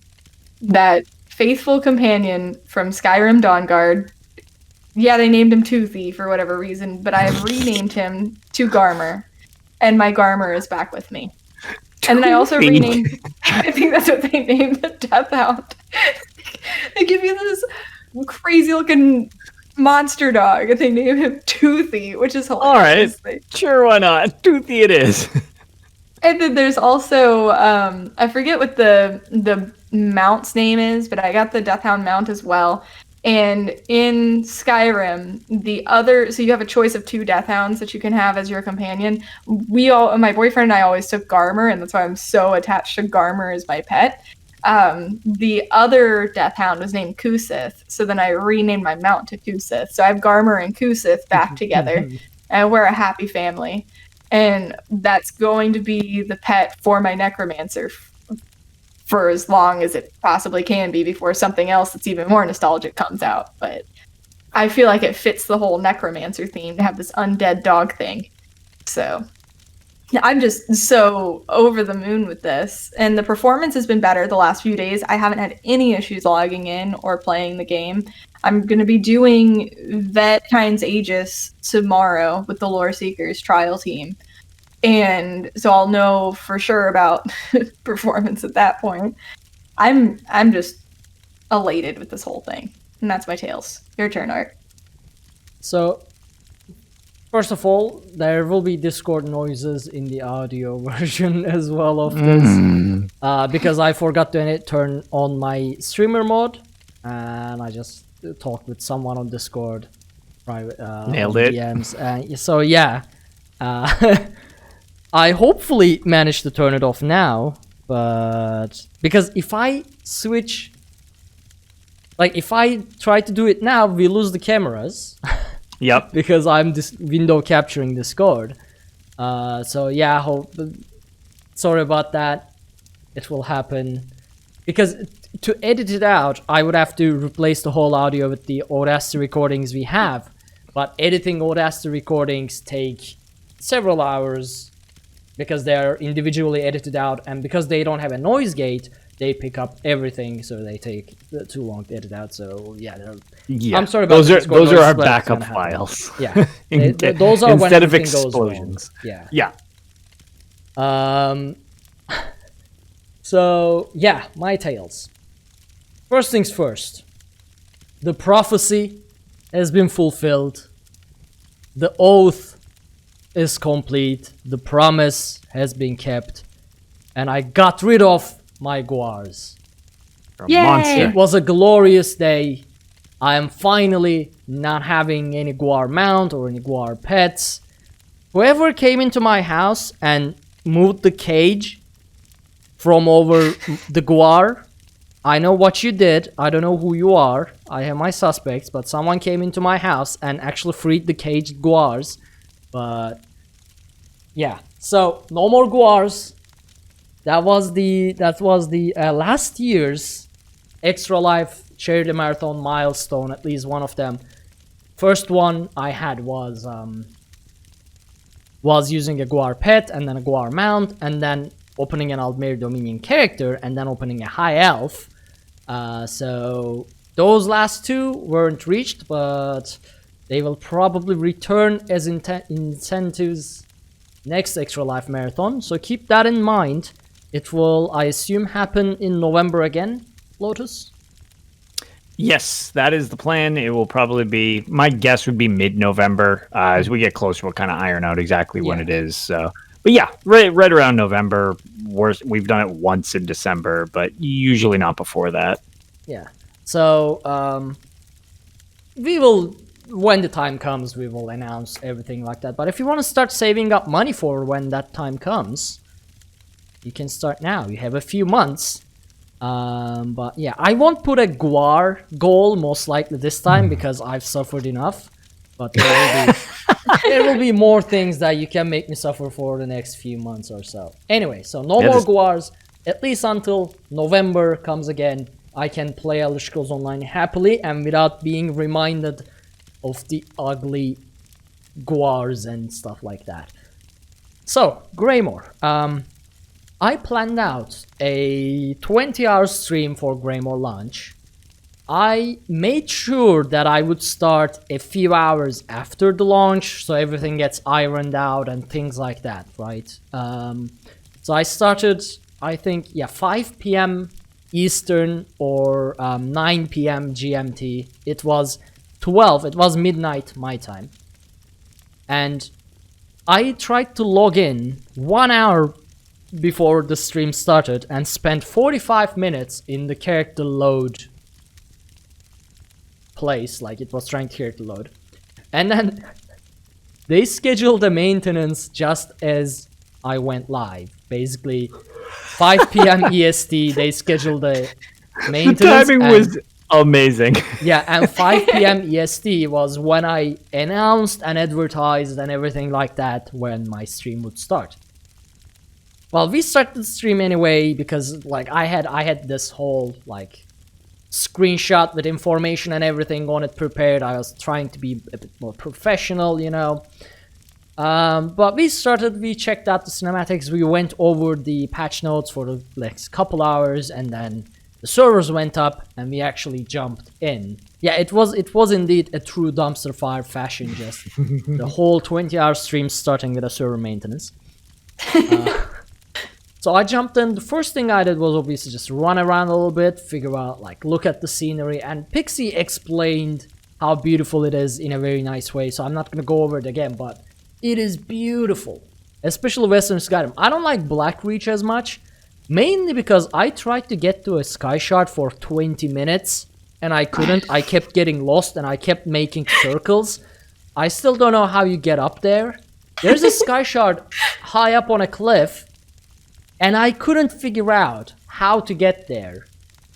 I just went into a cavern, and that led to another cavern, and then I ended up being where I was, and it's just made these circles, and I couldn't. So I don't like Blackreach. It doesn't give me my sky shards.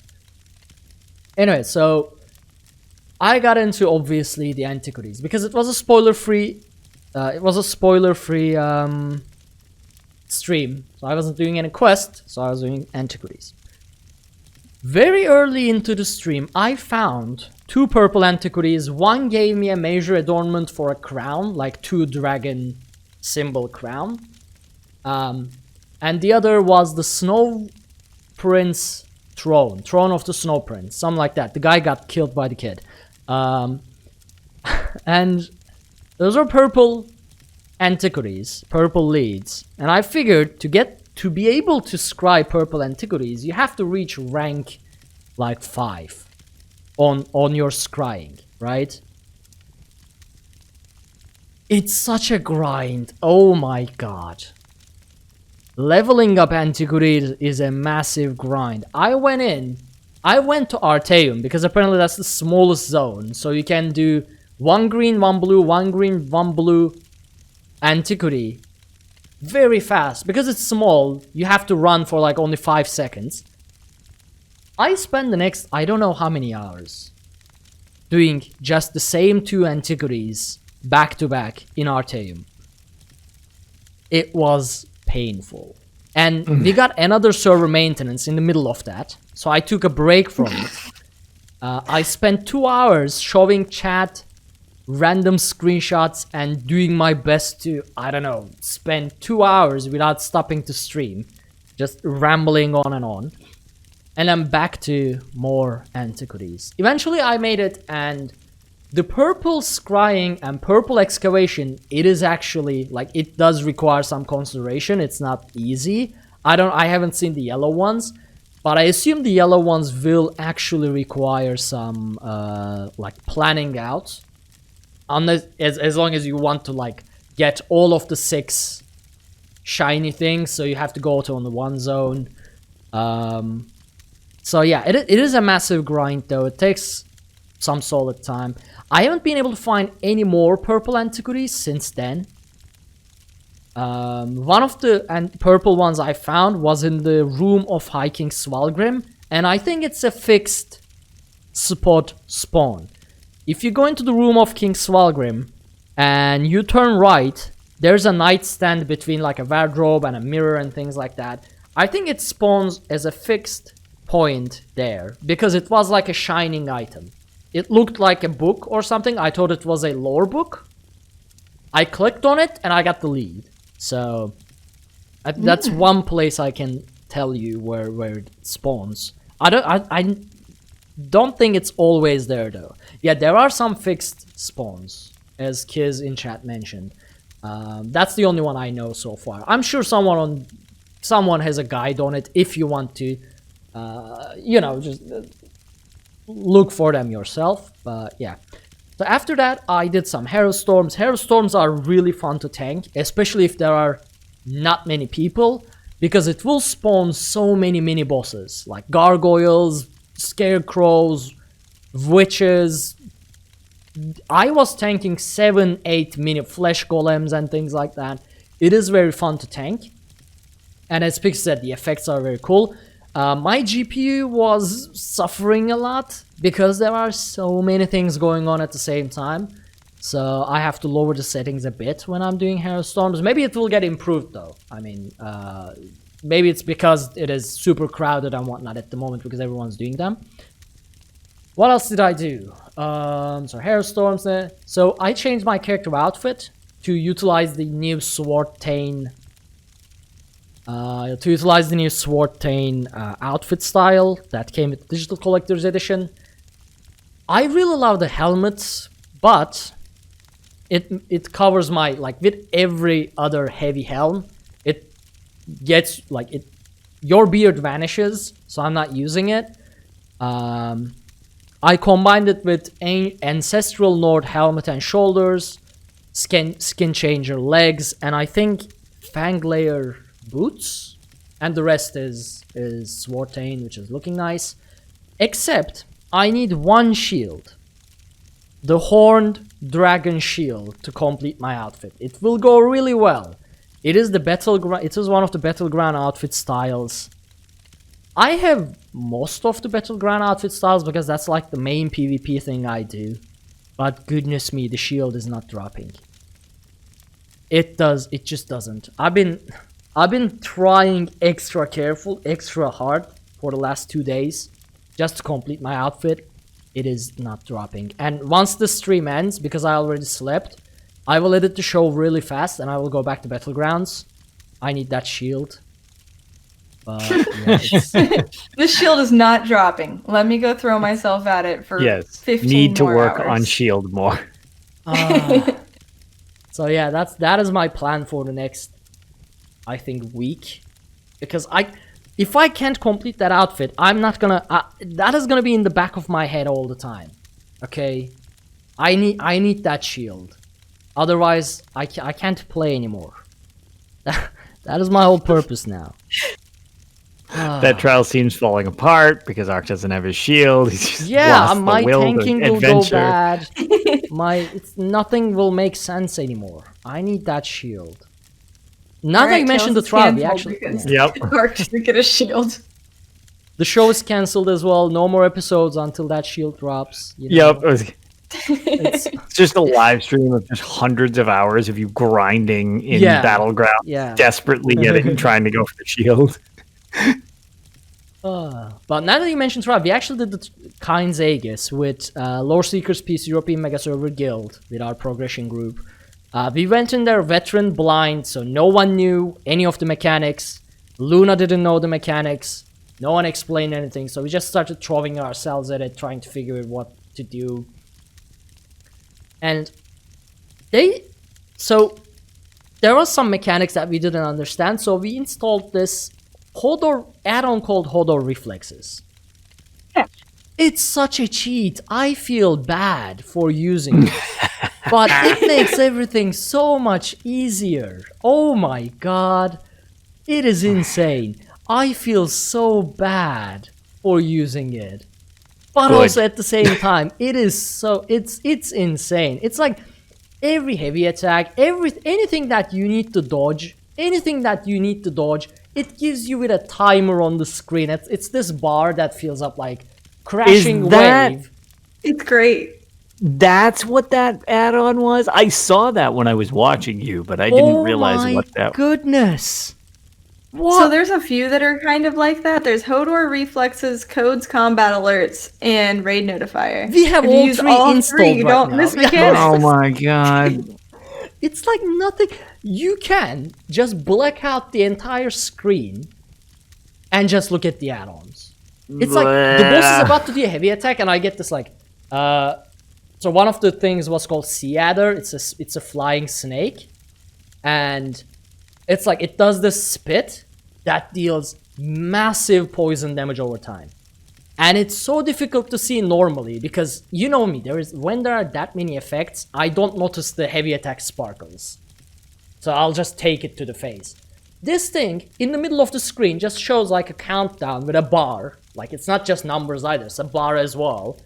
So just dodge. When the bar is red, you double click, you dodge somewhere, you're fine. The other boss, heavy attack, is just when you see the red, dodge roll. It's gonna do a wave. When you see the red on the bar, dodge roll. I don't think I've got hit by any of the heavy attacks that I could have dodge rolled after installing Hodor Reflexes. It's insane, but I feel so bad because I feel like doing it like this doesn't mean I did it on the actual difficulty.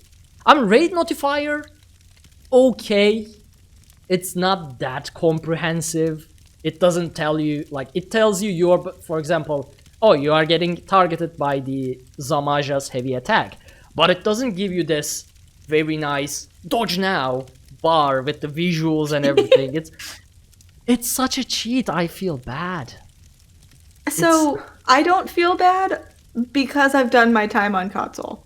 So I know eventually I could throw myself at stuff enough to where I could do it without those add-ons. Yeah, but here's the thing. But it's nice to have them, so I'm not slowing everyone else for example, if I clear Veteran Kind's Aegis, and then Lotus clears Veteran Kind's Aegis, but he does it without these add-ons, how can I claim that I'm as good at tank? I can't claim I'm as good at tank. No, but everyone, since it's a progression group, I don't want to disable my add-ons, because otherwise I will die like some of the times that I could have actually survived with the add-ons, and that's not fair for everyone else on the group who's, you know, putting in the time, using the add-ons and everything. So that's not fair to them. But I feel like, oh my god, that is such a cheat. It is insane. I didn't know they were like Raid Notifier. I knew about that. Hodor Reflexes. It's wow, just wow. It's we need to find a way. All those things on console. You cry that until hurt you my figure soul. it out. I need to That hurt my soul to hear that. That Pixie got crushed when I mentioned that we did stuff without a healer, and That crushed me listening to that. It's like, oh my god. So I'm gonna just say that I watched Alcast get Godslayer. I basically have Godslayer. that's the connection I'm making here. Like, oof. What is Godslayer? That is doing speedrun hard mode, no death, VSS. But that, like, since essentially this, I mean, I've never used anything like this. This essentially sounds like the game is just basically like playing itself, and you just push the button when it's Pushing buttons is hard, okay? Yeah, I mean, it's not. Well, it is. You still do resource management and everything like that, of course. But it's, oh my goodness, I like normally these attacks, like in dungeons, I don't get killed when 100 things are attacking me. I get killed from the heavy attacks that I never see coming. Like, that's my main problem. I don't know if it's because my eyesight, or if I can't focus, or if I have a problem with that many colors. Like, I'm not colorblind, I know, but like maybe it's my brain can't comprehend everything. Yeah, something's weird that you're not noticing it. I rarely notice the heavy attacks coming, even if I'm staring right at the boss, because there's like the glowing, you know, there's the holy shards on the ground. There's someone's like monster set. There's blood raining from my earth gore. My character is invisible anyway because green dragon blood makes you sort of transparent, and that I just don't really see what's happening on my character, the effects, things like that. So I just like focus hard on the boss, but that means because I'm focusing hard on the boss, I don't see my resources, I don't see what skills I have active and whatnot, I don't see what's happening everywhere else. Yeah, like too many things splitting your focus at the same time that you can't pay attention to literally all of them. I generally get just slapped in the face with the heavy attacks, and if I don't either have my block up or my damage shields up, I just get one shot and die. That's like 90% of how I die in dungeons are like that. So I don't know if I can actually... I mean, I've been tanking in ESO for 6 years, so I feel like if that was gonna get better, it would have gotten better. It would have gotten better. Like, my brain would have be accustomed to that heavy attack sparkles thing, because that's the same for the last 6 years. That's why I really wish heavy attacks to have audio cues. Like, some boss mechanics have audio cues. The boss screams like, I'm gonna smash things, or I don't know. My shield! Yeah, my shield, for example. It's a very nice cue. I never have to hear that again. Even if I don't see it, I know it's happening because my shield. So, but heavy attacks generally don't have any audio cues. They just happen. The only thing is the sparkles on top of the boss, and I just can't see them. They are almost invisible to me unless there are a lot less effects on the screen, and I always play with LI effects turned off.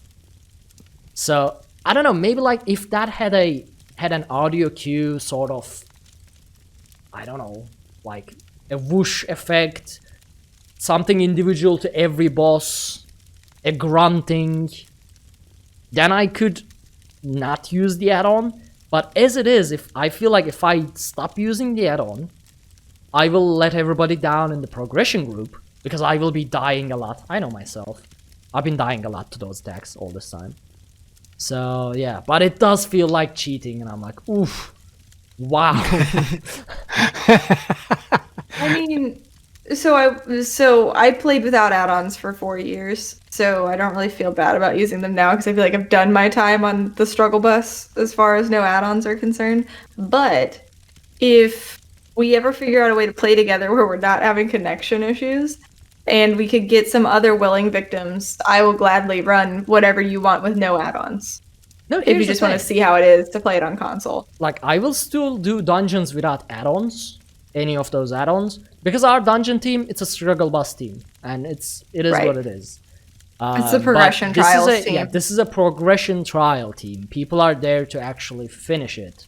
So, yeah, like, if the raid leader decides, if Luna decides, okay, you know what, we are gonna do these without add-ons, and maybe we will in the future, I don't know. So this is a new group. We are not doing like hard modes yet. We are still learning.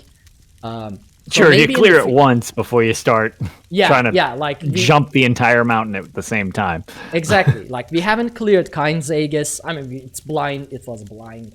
We only got to the second boss. We were figuring out mechanics.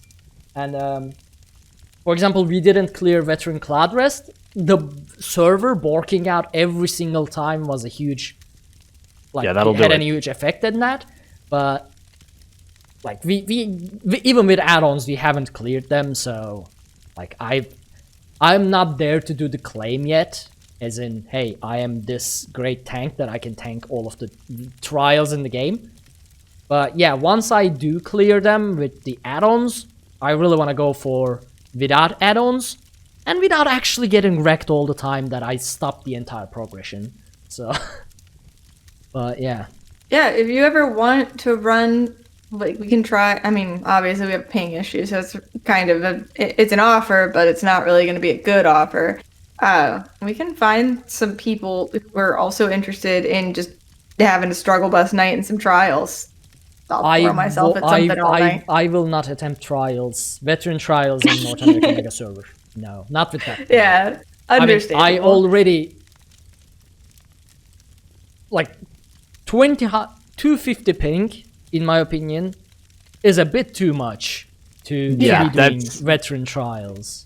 It really is, because things like when you're doing the one that I always would reference in regards to that, like something like Vet Sunspire, like the Fire Dragon, his bite will go out of sync for his heavy attack, which when it's out of sync, if his heavy attack hits you, it leaves the fire circle on the ground, which is enough of a problem. But when he hits you, the chomp hits you unblocked for, I think it's 63,000 damage. So you're dead no matter what. And if his block doesn't sync with his animation, which on PlayStation 4, wink wink, it doesn't, he'll like lean back, and then you'll take the bite animation, and then the flame will show up, and then he'll move forward.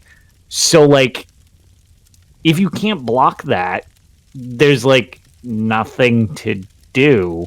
So like, I had to basically make a 1-bar perma-block build just for excessive lag in Vet Sunspire against that specific boss, just to bypass that broken like thing. So it's like, I can't imagine trying to do an entire trial like that for not like one mechanic, but all of the mechanics. Like, yeah, no, you like, what are you supposed to do with that? Yeah, I mean, yeah. So also, since I mentioned this last week, ESO Tech from Lore Seekers NA spending like 2 hours giving me tips and tricks, and basically like we went over the recording and he told me what I could do better and things like that. So I actually put them to good use, I think, this week. And he was in chat as well, and he also did mention that my survivability changed by a lot. So I am doing everything, at least I'm trying, like alternating between my magicka stamina damage shields, keeping my green dragon blood up all the time and things like that. And I did notice a huge difference now that I'm paying more attention to that. The thing is, again, if I drop these add-ons, and if I do pay attention to those, I'm gonna miss the boss. I don't know, yeah. But they are actually, yeah. Now that I'm focusing on those tips, my survivability did shoot up by a lot. Like, I was not dying, except the parts where we didn't understand the mechanics. Like 99% of the fight, I was very nicely alive in Kind's Aegis, so I'm happy about that. Like, I didn't run out of resources, except if very few times that I just excessively dodge rolled and whatnot again, which is, I really need to stop. But yeah, so it is a very nice dungeon though. It has, the aesthetics are beautiful, the mechanics are fun. It looks awesome. We haven't seen the final boss, but yeah, the first 2 boss, it is very fun. And we are gonna return there next Friday. And great, my brain just stopped. This week we will, yeah, this time it won't be blind. We'll actually we will actually have some knowledge of it. I also tried to read chat at the same time. That's why my brain just decided that it was too late for that level of multitasking. And we had that pause. So yeah, what else? Did I do anything else? I'm thinking, yeah, Battlegrounds is what I've been doing and what I will be doing until I get that shield. I really want that shield. It will complete my outfit. I am on the fence about getting the Proudspire Manor with crowns, because unless you do 30 quests in in Western Skyrim, you can't get the new house with the gold. So I'm not sure. If I had Solitude furniture, I would get it right away with crowns, but I don't have. I only got the green carpet, Solitude carpet, and it's green so far, and I've been stealing everything. Between every activity, I go into Solitude, I start looting, stealing everything, and I just turn myself to a guard so it would clear my inventory, pay the bounty, and I go back to it. So far, I only got one green motif of Solitude, and I'm upset. I want my furniture. Like, this is the time I actually get the recipe and craft and sell them to make money. So, but my RNG is not good. Anyway, so yeah, that's pretty much what I've been up to. Anything else you guys want to add, or should we wrap up the show? No, I'll just be sad until next time. And you have one more week of being sad, Lotus. Yeah, one more show of sadness, and then the following show I'll be less sad.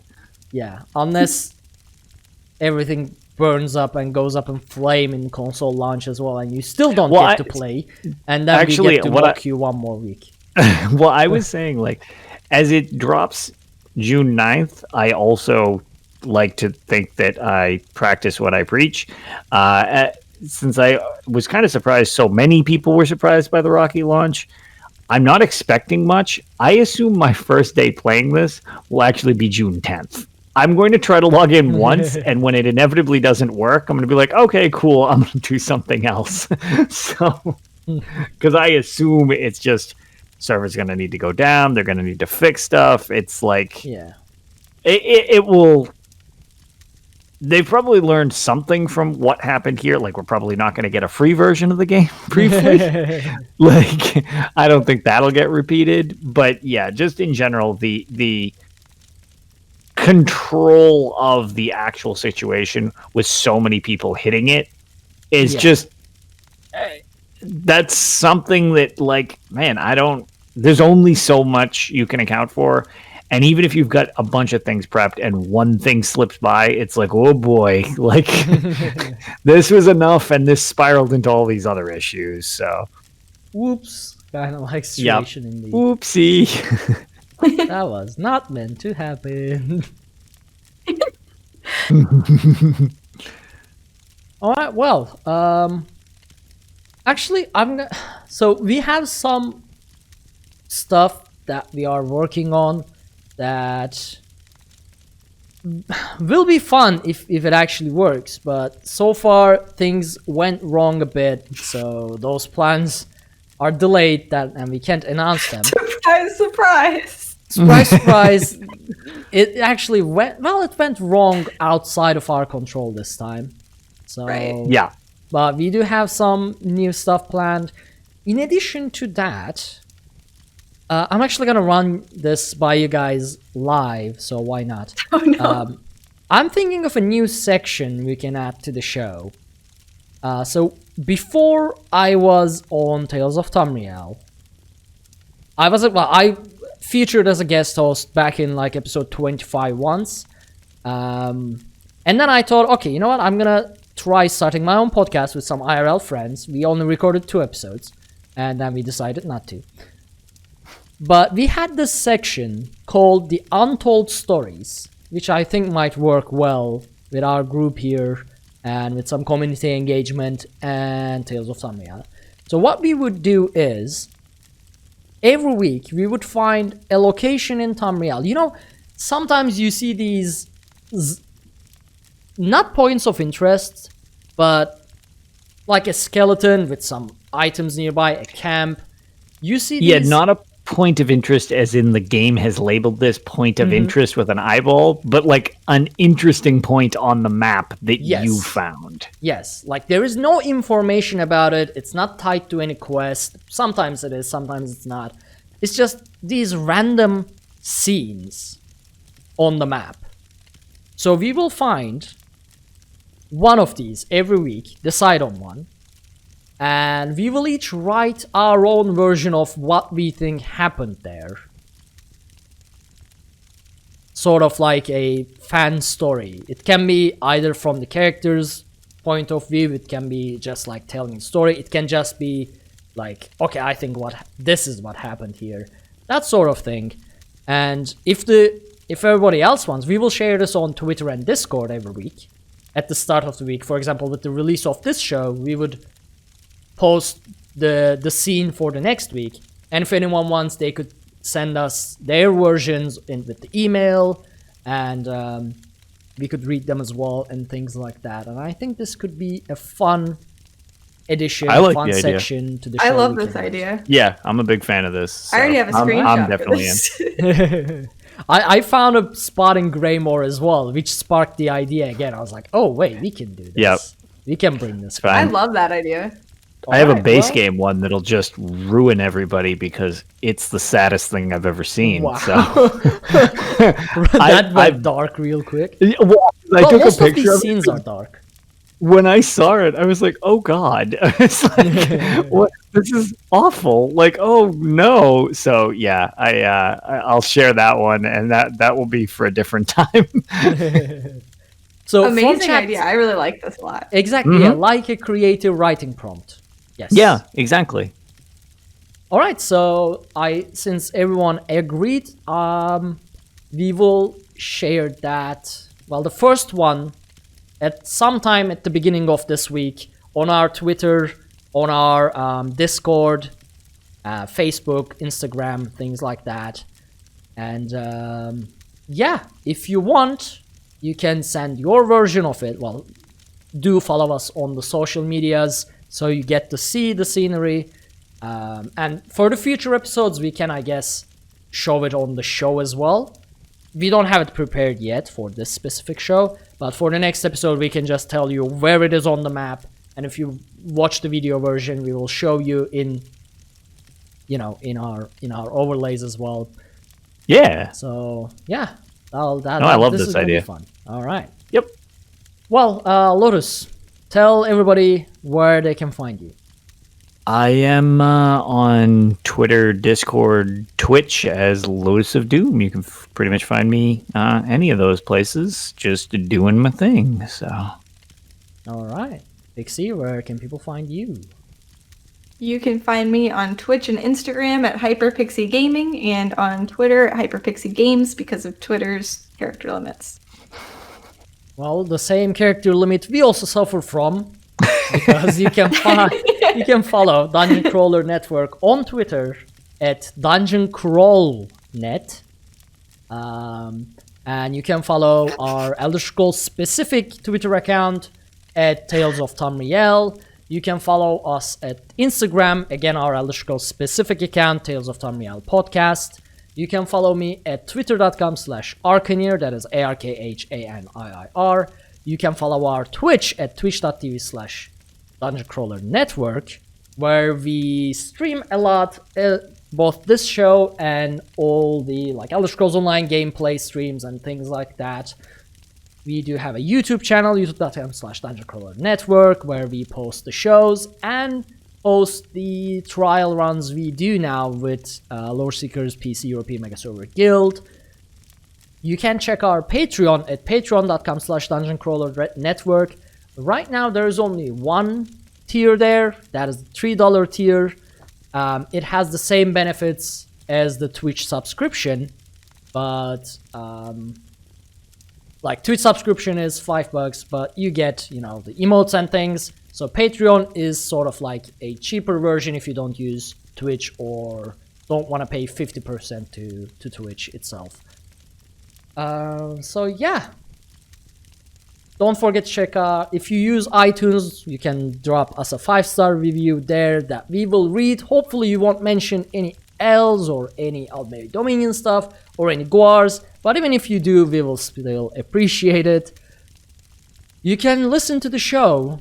I mean, you're probably already listening to the show, but we are also on many platforms: iTunes, Spotify, Stitcher, YouTube, Google Podcasts, some other platforms I don't even know that that our RSS but feeds we're there. Yeah, but we are there. Our RSS feeds are up there, updating all the time, but I don't even know where they are. So if one platform does not work for you, you can hop into another platform. So we will see you all next time. Chat room, thank you so very much for keeping us company throughout our live shows, and everybody who listens to this during their workday or being at home or anything like that. I hope you have a great time, and we will see you next time. Have a good night, everyone. Bye, everyone. Red diamond, protect us till the end.